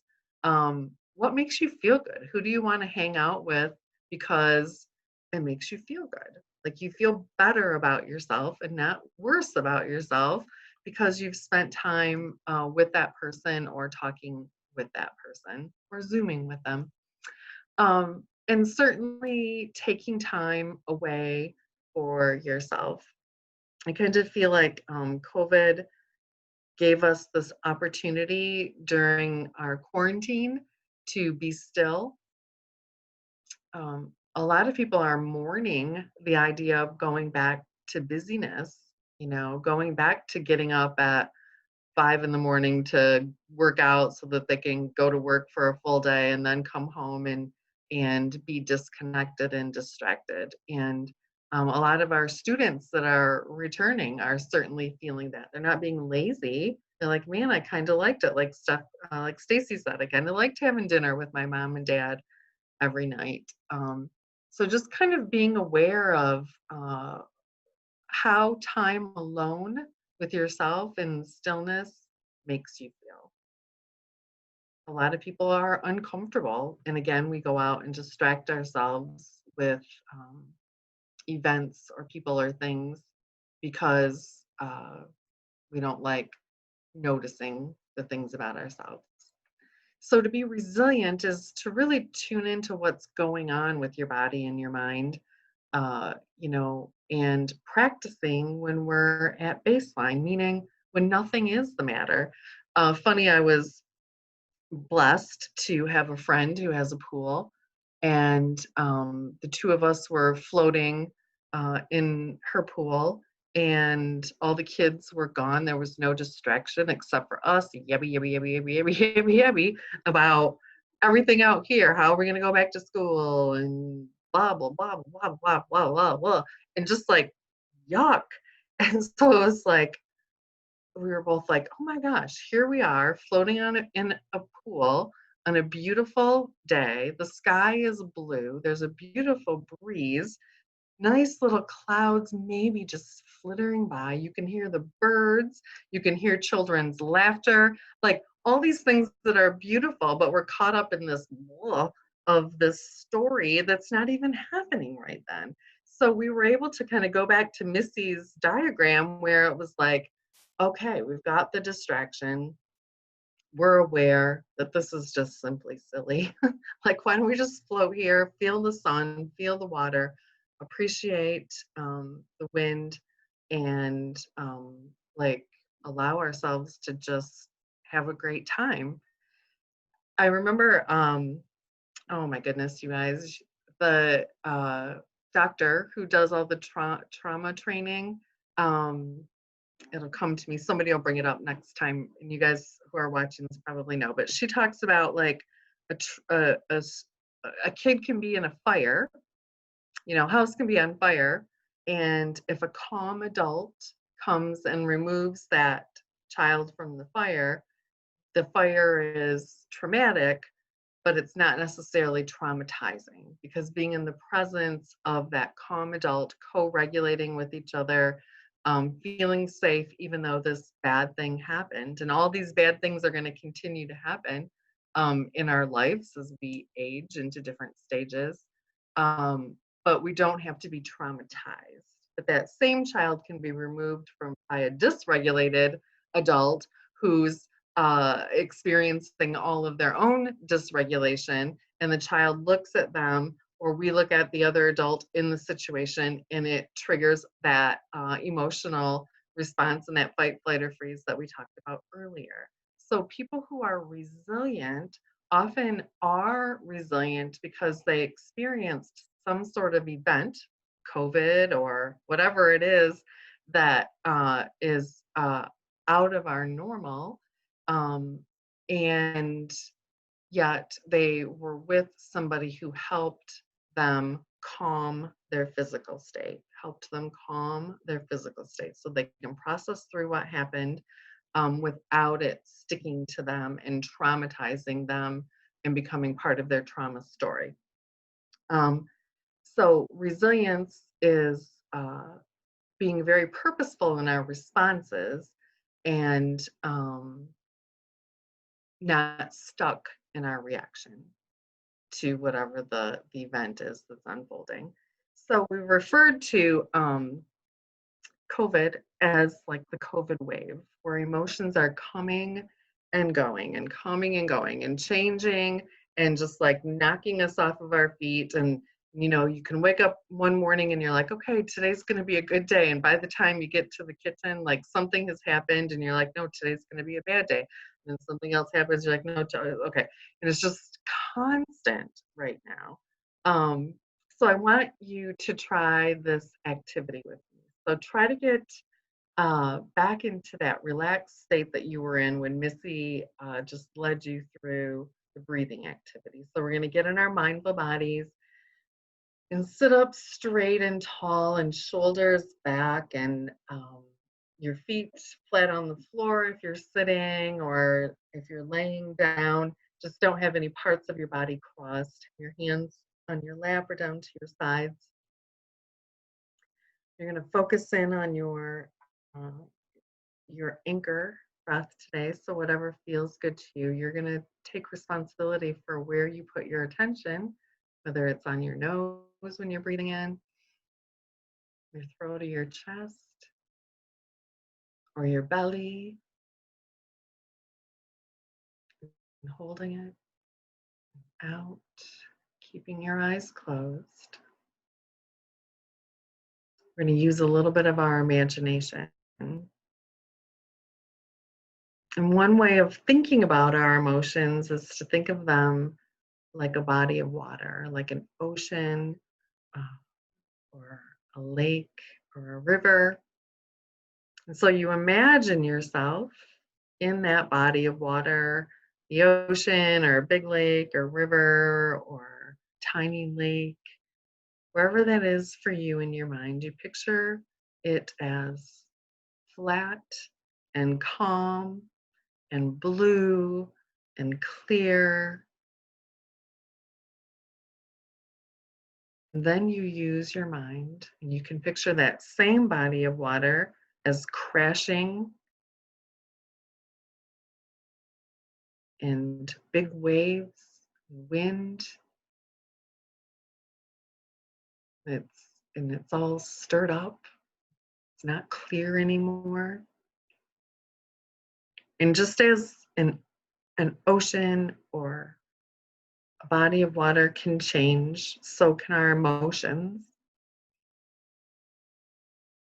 And as with the body of water, it's the weather that might cause the changes. High winds or a still wind or sunny, cloudy or rainy or stormy makes a difference in how the waves or the current of the water react. And in our lives, things that may affect our emotions can be problems with friends or family, stress about work or school, or things that are happening in our environment, all the things around us that affect our emotions. And sometimes you see a storm brewing that might whip up some waves. Other times the change may happen without little warning. You didn't even see the storm coming. Just a big gust of wind or a change in the current. But what we know for certain about any body of water and about emotions is that while they can be choppy, they can also change. So, like waves, our emotions may at one moment be calm and serene, and the next they're rocky and seemingly angry. We might float along on a happy emotion or be swept away by anger. We might experience small emotional ups and downs or big waves of sadness and hopelessness that might just dump us right off our feet.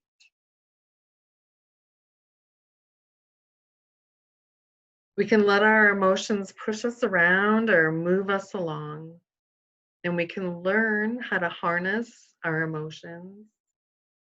We can learn how to flow with our emotions. Almost like if you imagined in your mind right now a stream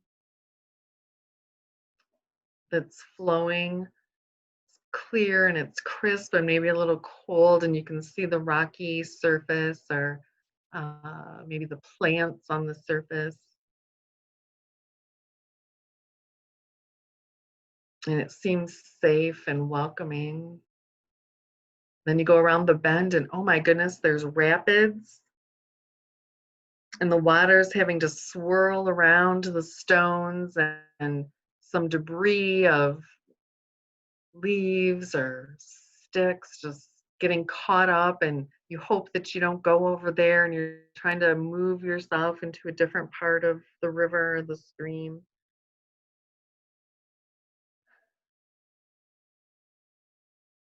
So we can let our emotions push us around or move us along, or we can learn how to go with the flow of our emotions gently without judgment in the present moment on purpose.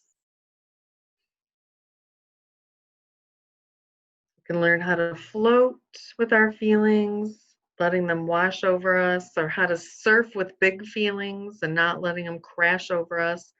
And if they do crash over us, we stand and get our footing and get our breath, and it's okay.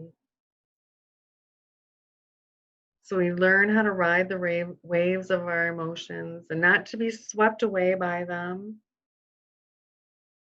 but to recognize the weather changes, the emotional warning signs, to go with the flow, to deal with getting dumped. And once you know how to ride the waves, take a deep breath, go with the flow, notice your own idiosyncrasies, all of those quirky little triggers that we all have, all the life stories that we hold on to in our raft, all the pieces and parts of ourselves that we think we need to hold on to float down that river with us. You start to look at that stuff in the raft, all those life stories that, might be true, but do we have to keep carrying them? And you be like, man, I'm going to start just like letting some of this stuff go. I'm going to go recycle some of this junk somewhere else. I don't need to continue to carry all of this with me. It's a choice, it's a conscious choice on purpose without judging yourself. As you practice, you observe your feelings, you notice them, you step back, you notice where it's manifesting in your body, you scan from your head and neck and shoulders and arms down your trunk, down into your legs and feet. Where am I holding on to this emotion, this experience, this feeling? And do I want to continue to carry this? And as you experience your feeling as a wave coming and going, try not to block the feeling. Try not to get rid of it. Try not to push it away. Don't try to hold on to it. It'll just make the feeling bigger. Remember that you're not the feeling, you're not the emotion. You don't need to act on it. And there's times when you wished you would have responded or reacted differently. It doesn't matter. Let it go. That time is in the past. Nothing that we can do to change it, only to decide where am I going to go in the present moment. You become comfortable with your feelings. You almost become a little entertained, and you can start to laugh at yourself and be a little more easy with yourself and with others, not judging ourselves or others, radically accepting parts of yourself as they were, naming your feelings. You can even invite it home for dinner to hang out with you for a while until you really get to know it and can let it go.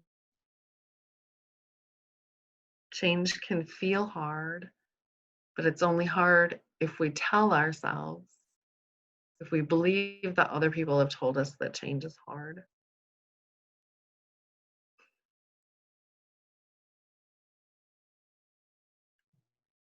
So take another deep breath in through your nose. Fill your belly. Hold it. And let it go. And as the waves of emotions and feelings and attachments to our body flood us each and every day, know the first thing you do, and the more you practice it without even realizing it, will be to go to your breath. Deep breath, hold it, and release. Let it go. So slowly start to open your eyes and wiggle your fingers and your toes.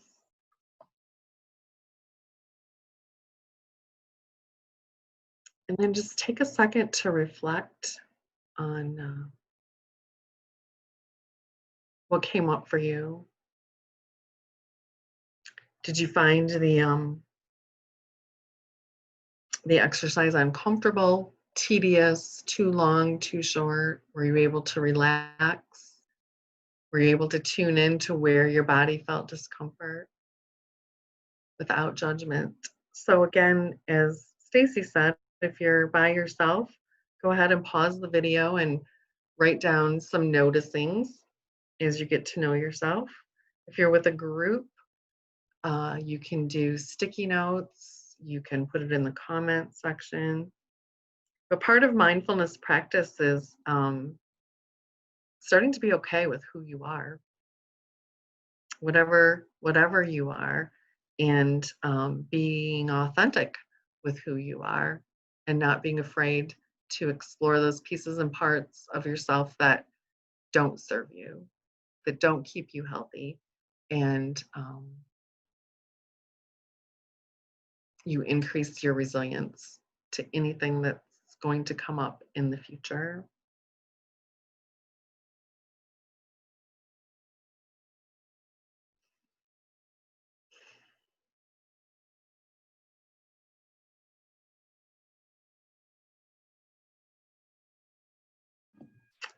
Welcome back. I think now we go to Stephanie, who's going to talk to you a little bit more about mindfulness and our senses. Yes. Thank you, Lisa. That was fantastic. I feel very relaxed now. Hopefully you guys got to enjoy that as well.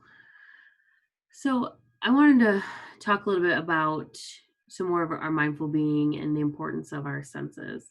Lisa talked about our senses in regards to the brain and how those senses trigger things and that go back to our memories. And we've talked a lot about, our inner awareness, right? Being aware when our heart starts pounding, being aware of when our stomach might be churning, where pain is, our headaches. We talked about that, noticing of those physical sensations and understanding that those are usually a trigger that something's about to happen. The tightness in chest, right? And it's easy to say, I'm not stressed right now, but our body's telling us something different. And so looking and noticing that awareness of it. There's also mindful being in regards to our external environment. So being aware of what's going on around us, whether that is activities or movements, objects, people, smells, sounds. There's always, we always have that person that walks into a room, you might not know them at all, and you're like, I don't like them. I don't know why, but I don't like them. And I know you've all been there, even if you want to admit it or not. And we're like, but there's just something about it, that person that just rubs me the wrong way. And usually when things like that happen, it's because something about that person reminds us of somebody else that maybe did us wrong, or we had a negative experience with, or just, there's just something where they look like that person or smell like that person or walk like that person, and it triggers something about us. So that we automatically have that shield up. Same thing with sounds, right? Certain song comes on and it brings you right back to your 8th grade Christmas dance. You're like, I'm there in that moment, and he or she did me wrong, or it was the best night of my life, right? So all of these things trigger things for us, different smells. Smells that you could be walking in the grocery store and someone walks by you and they have the smell of your mom's perfume on. And if you had a good relationship with your mom, it's a comforting smell. There's a bad relationship with your mom, it's a negative smell. So all these things trigger things in us, positive or negative, in regards to that. So mindful being allows us to really be with that and say, oh, I don't really like that smell. I don't really like that taste. Why is that? Or that's okay. And just really truly noticing that being when we're eating. So we have mindful eating that we do. So really being aware when you're eating of slowing down, taking a bite slowly, really chewing on it. What does it taste like? Do you like it? Do you not like it? Especially as educators or working in the school systems, we don't have a lunch break. We don't have a formal lunch break. Half time you're eating while walking a kid to a special, or you're eating in class with them, and which sounds like it might be like that this way this fall, right? Eating with everybody, or I've got 5 minutes to run to the bathroom and eat my lunch. So I am shoveling it in to get that time in. So mindful eating allows us to help that slow down and really notice how our food tastes. Mindful walking, really slowly being in that, so that movement in that moment and what it feels like. How does it feel to have your feet touch the ground, and what does that look like? So it allows us to practice that. And again, it's not saying you have to be mindful of all 5 of your senses at all given times of the day, but being aware of whether they trigger things or not trigger things. We also talk about mindful doing, right? So instead of being ticked off that you have 2 sinks full of dishes when you get home from work and an uproar has happened, you can do the dishes mindfully. You're like, okay, Stephanie, really? Seriously? Because it's something that you're gonna have to do anyway. So you can either have the choice to be ticked off about it and mad at everybody else in the family because you're doing the dishes and everyone else is sitting around watching TV and having a fun old time, or you can be aware of how you're feeling about it. How does the water feel? How does this dish feel? How does it to slowly be totally aware of your body and your thoughts and your feelings while doing the dishes. And those are times where you can practice so that when something truly does happen to trigger you, you can use that as well. So we are going to do an activity with our 5 senses. As you probably have noticed, we like to practice some different activities with you. We did the mindful breathing. Lisa did some imagery with you of really feeling what that felt like and imagining things. And there's different ways of meditation. So again, all of these activities can be used with kids too, and trying different ways to see which one do you like. And if there's a certain way you don't like it, that's okay. But this is why we practice and try different things. So we're going to go through our 5 senses right now. So I just need you to sit back and relax. Hands in your lap, just kind of relax your body and close your eyes if you feel comfortable, otherwise gaze down. And all you have to do is just kind of listen to me, and we're just going to get in tune with our 5 senses. So I just want you to close your eyes, kind of just notice how your breath is, just your regular breath as it's going in and out. Just focus your attention on that breath. Maybe your chest is lifting up and down with it. Maybe it's a fast breath or a short breath or deep breath. Just notice. There's no right or wrong.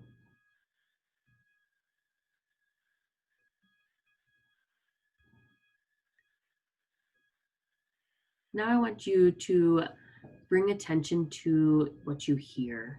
So let's really use our hearing sense right now and really listen. Just focus on what you hear, what's going on around you. Maybe you can hear cars go by. Maybe you can hear the fan on your computer going. Maybe you hear voices of family members or other people in a different room from where you're at. Maybe you hear a fan.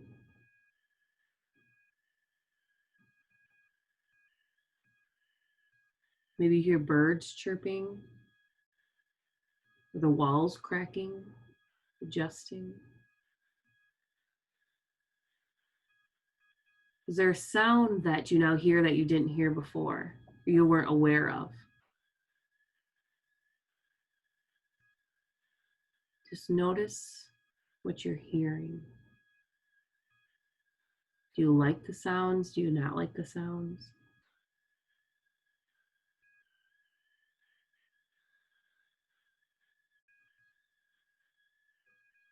Next, I want you to bring your attention to what you smell. So really focus in on what you're smelling. Maybe you smell lotion or perfume that you're wearing, or shampoo, laundry soap.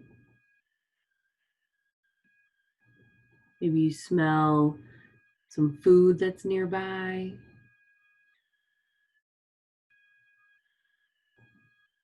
Maybe you smell something that stinks. Maybe there's a garbage nearby, sweaty clothes.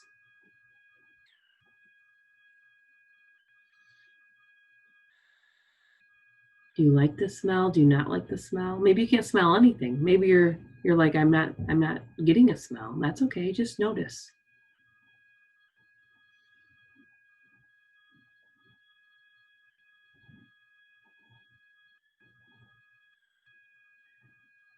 Now I want you to bring your attention to what you taste. So what does your mouth taste like right now? Maybe you taste coffee or pop or food from leftover lunch. Maybe you don't taste really anything. Maybe you have gum in your mouth and you taste that. Maybe you're thinking, oh, gross, my mouth tastes really bad now. Thanks for noticing. If you need to, you can move your tongue around on your cheeks or your teeth. Really notice. My mouth is really dry. My mouth has a lot of saliva. Really notice on what you taste.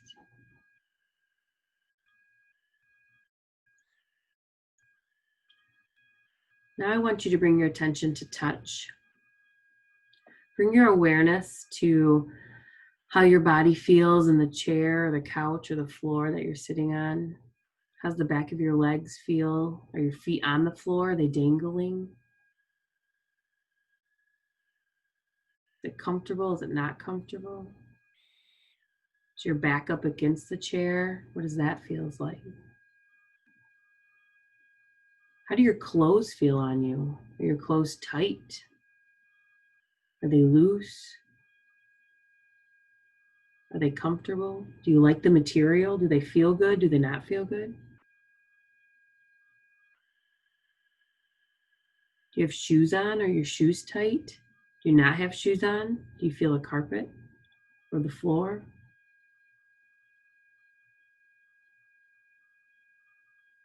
Are you hot? Are you cold? Just notice how your body touches things that are on you and touching. How does that feel? Are you comfortable? Are you now moving now to adjust it because it doesn't feel comfortable?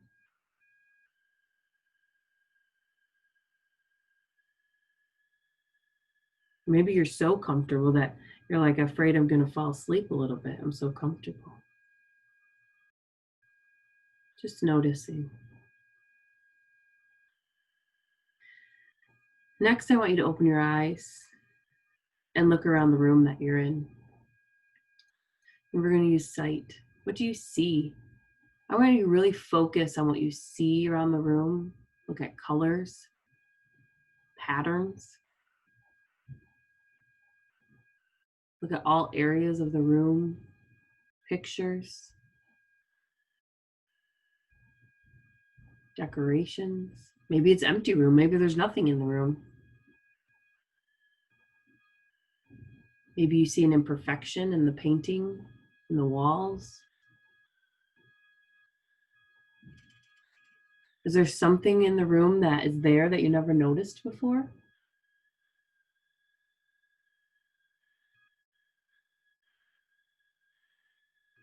What do you see? Maybe you have a window and you're looking out and you can see what's going on outside.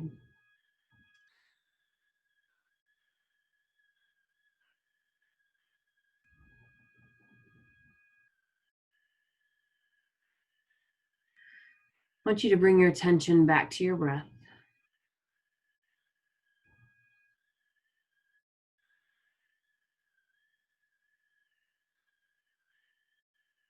Slowly feel how your breath goes in and out.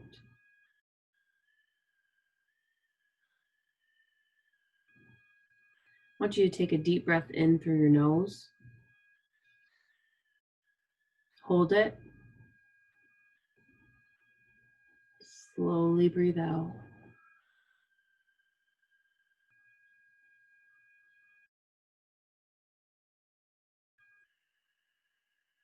Go back to your regular breath. Ready? Go ahead and wiggle your fingers and toes, open your eyes again, and come back to this room.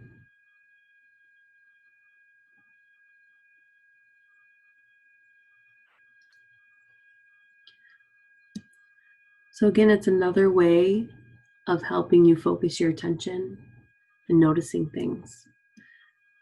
So I want you to take this time to reflect and jot down or talk about with your group about, is there anything that you noticed about your senses or during the activity that you didn't notice before? Was there something in the room that you saw that you're like, I'm in this room all the time and didn't even notice that? Or different sounds, hearing, smelling. When you focus your attention on a certain sense, it heightens that sense. So you can be more aware of it versus just going through things. So we do different activities like mindful eating, where you're eating certain things, or mindful smelling, closing your eyes and smelling different smells to see what you like or don't like. And the more we heighten our senses and are aware of them, the more we're aware of what's going on around us and with our own body. So go ahead and take a couple minutes and process through this. Again, this activity can be shortened or longer, whatever you would like, but try this and see what you noticed from that.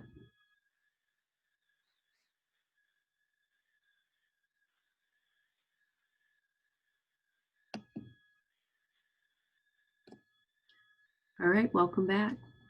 Thank you. And hopefully you had some different times to experience some of those activities and trying some things with different senses. I'm going to pass it over to Stacy. Thank you. Wow, I think back, I've taken notes throughout the day or throughout well, it's afternoon for us. It may be the morning, afternoon, or evening for you. And just every time someone says something or runs an activity, I get something different out of it. That was the second time I had done the kind of the wave experience with Lisa, and different experience this time than last time. So both positive, but I just got different things out of it. And I think that's what's so great about the practice of mindfulness. You're able to focus maybe even on different things when even activities can seem similar. And I think I'm looking at this slide and I'm thinking, man, I wish I could be all of these things all day, every day. Wouldn't I be like the greatest person ever? And wouldn't the world be a better place if we were all like this? But then I'm thinking, but we have to be our authentic, genuine selves too. And this is a heavy list of things, and I think we've talked about all of them today. When I think about this list, and the words awareness keep popping out in the descriptions of these different feelings and emotions, and I think the awareness piece is huge when we think about the benefits of mindfulness. And the more aware we are, the more we can connect with ourselves, and then the more we can connect with other people. And but sometimes with that awareness, and I think Lisa even hit on this a little bit earlier too, can bring some anxiety because we are more aware of maybe some stressors or triggers we didn't even realize that we had. And it just seems to sometimes be a little bit overwhelming, maybe when we first start this practice. And that's completely normal. It's typical for that to happen. And as I kind of look at all of these different benefits, and again, it's built on practice and whatever practices work for you. We've said this before at baseline. It's not always just when you're stressed. I mean, mindfulness is, right, it's a way of being, and it's just something that you want to do because it makes you feel good. And then during times of stress and anxiety, like Steph mentioned, now she can get through kind of, when she's triggered, she can get through it a lot faster. It doesn't mean we don't feel anything. I think when I think of ride the wave, like I want to experience feelings and emotions, and that's what makes us who we are. But when we think about mindfulness, it will help us make those experiences more rich, even the ones that we might not want to feel so much. And when I look at this for me, and I think of where has mindfulness impacted me the most, and I don't know, it might have changed since last time, but that emotional regulation piece, I think we've hit on hugely today, and how important recognizing our own triggers can be in how we respond to other people. And then that furthers our relationships within ourselves and with other people. And when we've all thought about our triggers, and I know,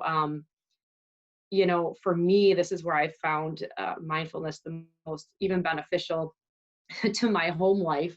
I typically get home before my husband every day, but there are times where I don't. And, he's a wonderful man, husband, human being, but he doesn't do things the way I do them when I first get home from work and with the kids and stuff like that. So, if I have to work late during the evening, on my drive home, I'm talking to myself, because I know when I walk in the house, things aren't going to be the same as if I were the first one home. And, there are times where I will walk in, and I've talked to myself about this. I know to expect things to not be as organized as when I'm home.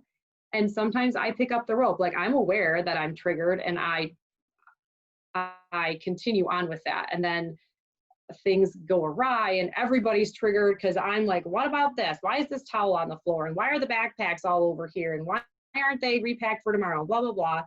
And there are times where I am aware and I talk to myself before I walk in that door, things aren't going to be the way you normally would do them. And like I said, sometimes I pick up the rope and I engage in that power struggle and I regret it later. But there are other times where, I've noticed if I walk in and I do that self-talk and I tell myself, no matter what, like you are going to find something positive in this situation. You're not just going to focus on what's wrong. And it's funny because the same things that would irritate me are now the same things that I notice are positive. Like, oh, the wet towel on the floor means that my kids showered. My 11 and 13-year-old boys, like, woohoo, that's a miracle. You got them showered. That's awesome. The backpacks are all over the floor because they did their homework, which is on the table. Right? I didn't even notice when I drove in the mess in the front yard from the pickup game of wiffle ball that they all did together. So it's just those noticings and that awareness that can make those triggers actually turn into something positive. So when I think about this list and I think about you, whether you've watched this today by yourself or whether you're with a group of people who are just starting this journey, or like I said, maybe it's a PD, take a look at this and see where, you may want to focus, your attention. I think we'd all like to be more compassionate. I know adaptability for me, can sometimes be a difficult thing. It doesn't mean we have to work on these all at once, but I know for me, if I'm regulated and I'm emotionally regulated, that I am much more aware and I can be more adaptable and I can be more compassionate. And,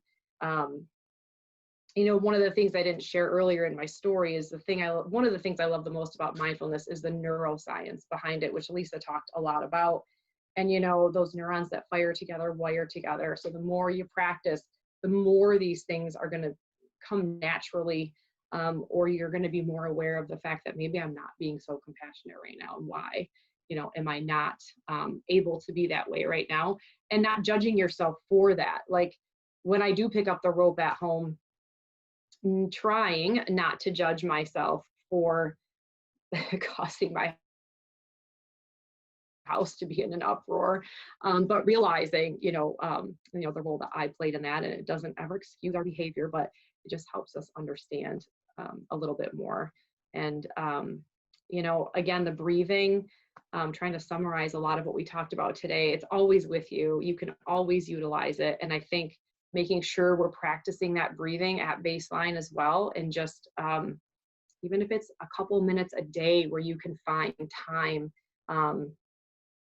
like Stephanie said, breaks during this school year are going to be a little different. They're going to look a little different. So, still finding that time, and maybe, even doing it with your students.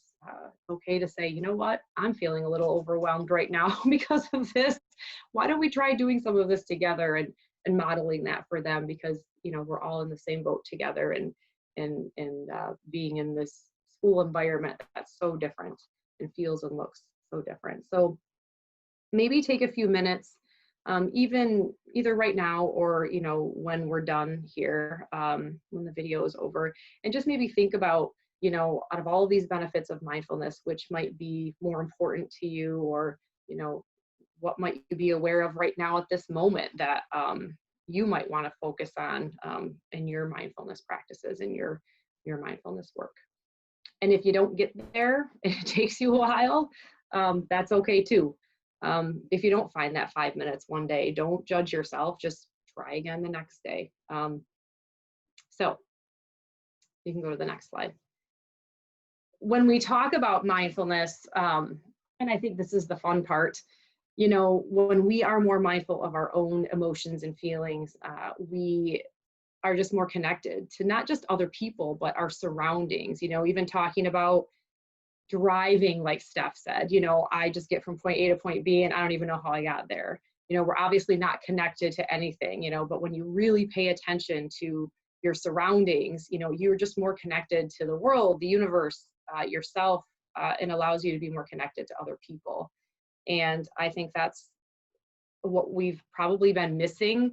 You know, you hear people right now like, I'm forced to be at home and I just can't connect with other people. And I think we're missing the physical connection, you know, with other people. I'm a hugger, not being able to do that. The awkwardness when someone tries to shake your hand and you're like, oh, I don't know what to do. All those things. But I think through, you know, mindfulness practices and just having that greater understanding of the universe does keep us all connected, whether we can physically be in each other's presence or not. So just continuing to build your practices and being with one another. And if you're doing this alone, please make sure you come to those monthly meetups that we're having and encourage other people you know to come to those too. And that will also be a way for us to stay connected. We're going to do a practice that is one of my favorites. And like I shared earlier, sharing my practices in front of other people can sometimes stress me out a little bit, but this is one that just really resonates with me, and it's just about connecting with other people even when you're not with them. And I think right now it's a great opportunity to be able to do that. And you'll see those statements on the screen. So this is called heartfulness. There's those 4 statements, and you can change these around to say other things. You can add funny things to them based on, you know, where you are, or even students that you're working with. And so you can play around with this a little bit. But what we like to have you do, and again, if you aren't comfortable closing your eyes, that's fine. Just kind of gaze something. Maybe you noticed something earlier in Stephanie's activity that you can focus in on the wall or the floor or something. But so what we're going to do is, and the facilitators, when we did this live last time, it was a bit weird with the feedback. If we want to try to demonstrate it and unmute, we can. If you're in a really large group of people, we did it last time with, I think, like 40 people, and it was a little weird because everybody's almost on a delay. So it kind of came through a little bit funny. So I'm going to say some of these statements, and then you're just going to repeat after me. But first, I need you to get in your mindful bodies, get comfortable. If you're so inclined, you may place your hands over your heart to really feel that connection. And I want you to envision someone that you just have unconditional love for. I want you to get that, maybe human being or maybe even an animal, kind of in your mind. And then I want you to repeat after me. I wish for you to be healthy. I wish for you to be healthy. I wish for you to be happy. I wish for you to be happy. I wish for you to be peaceful. I wish for you to be peaceful. And I wish for you to have joy in your life. And I wish for you to have joy in your life. Take a nice deep breath. Just breathe that in and notice the feelings that you have right now.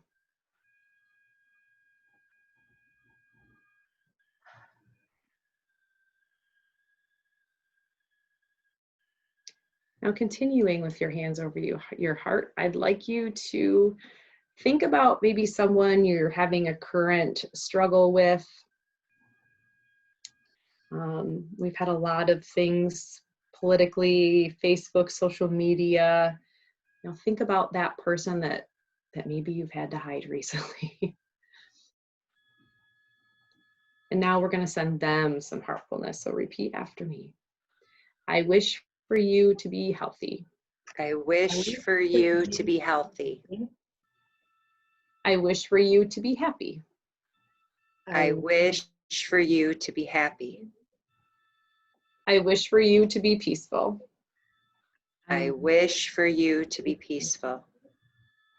And I wish for you to have joy in your life.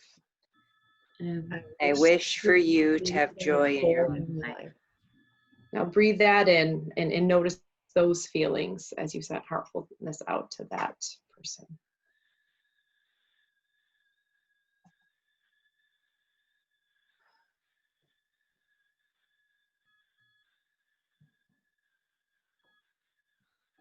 Now I want you to picture yourself.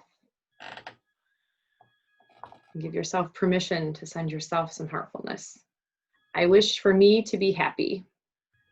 I I wish for me to be happy. I wish for me to be healthy.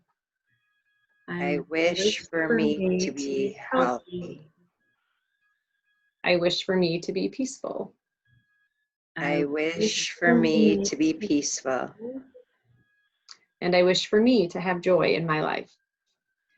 And I wish for me to have joy in my life. And breathe that in and notice your feelings and your thoughts.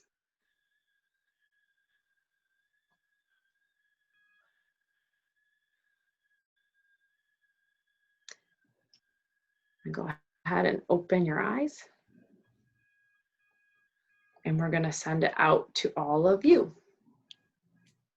I wish for you to be healthy. I wish for you to be healthy. I wish for you to be happy.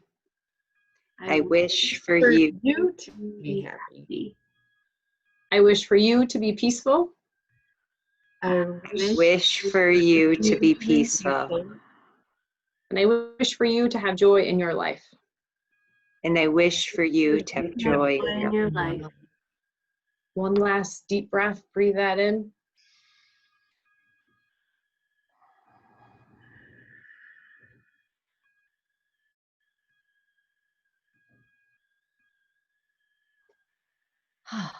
I just love that one. And I think, you just really notice the differences. We don't often send kind thoughts to ourselves, and the differences in how we feel doing that as compared to sending those thoughts maybe to somebody that I even noticed the difference in tone, even when we were sending, heartfulness out to those people we might be struggling with. And that's okay. But what a relief, because I don't have to hold on to those negative feelings about that person anymore. I can still send them those feelings, even though I might not be really happy with them, and kind of release that and let that go. We really appreciate you guys being here, and we love ending that way. We will do that. Teachers will do that with students. If a student is absent or has been gone even for an extended period of time, the class will send heartfulness out to that particular child. So it's just a way, again, of keeping everyone connected. And so that's a great one to use even at the end of staff meetings or any gatherings that you might be having. Resources. This is probably just the very tip of the iceberg of resources we could probably share with you. I think we've decided as a group that these are the ones that we think are the best probably when you're getting started, but please reach out to any one of us if you want any more information, especially the Mind Up curriculum. That's what we suggest for social emotional learning in the classroom. But any one of these other books are great ways of getting started. I don't know if the other facilitators have any their favorites. I really liked 10 Mindful Minutes. Yes, it is by Goldie Hawn, for those of us that grew up watching her on the big screen, but it's a phenomenal book. It's a great read. Any of those books on there, I would highly recommend. And I don't know, Steph, if you or if anybody else wanted to jump in and share any other resources, but also talking about the, it's not called the Google community anymore, but it's called something different. It's called It's called Currents now, Google Currents. So as part of this group and people that come live, we will connect you. You'll get an invitation at some point to join that group. Make sure you join. Don't just think it's junk mail. That will allow you to post things that you find valuable. Anybody can post anything that's related to mindfulness, something cool that you saw, a video, a quote, a cool experience that you might have had personally or professionally related to mindfulness. We'll also share our Google folder that you can put resources in. That's in our Google Drive. So, if that's not something you want to continue to be a part of, then you don't have to accept those invitations. But if you're curious and want to continue on, that is a way for all of us to stay connected together that way. Is there anything else anybody wants to add before we end this first time video recording. No, I think that's it. Please, again, please reach out if you need anything, and thanks again for spending some time with us. Take care.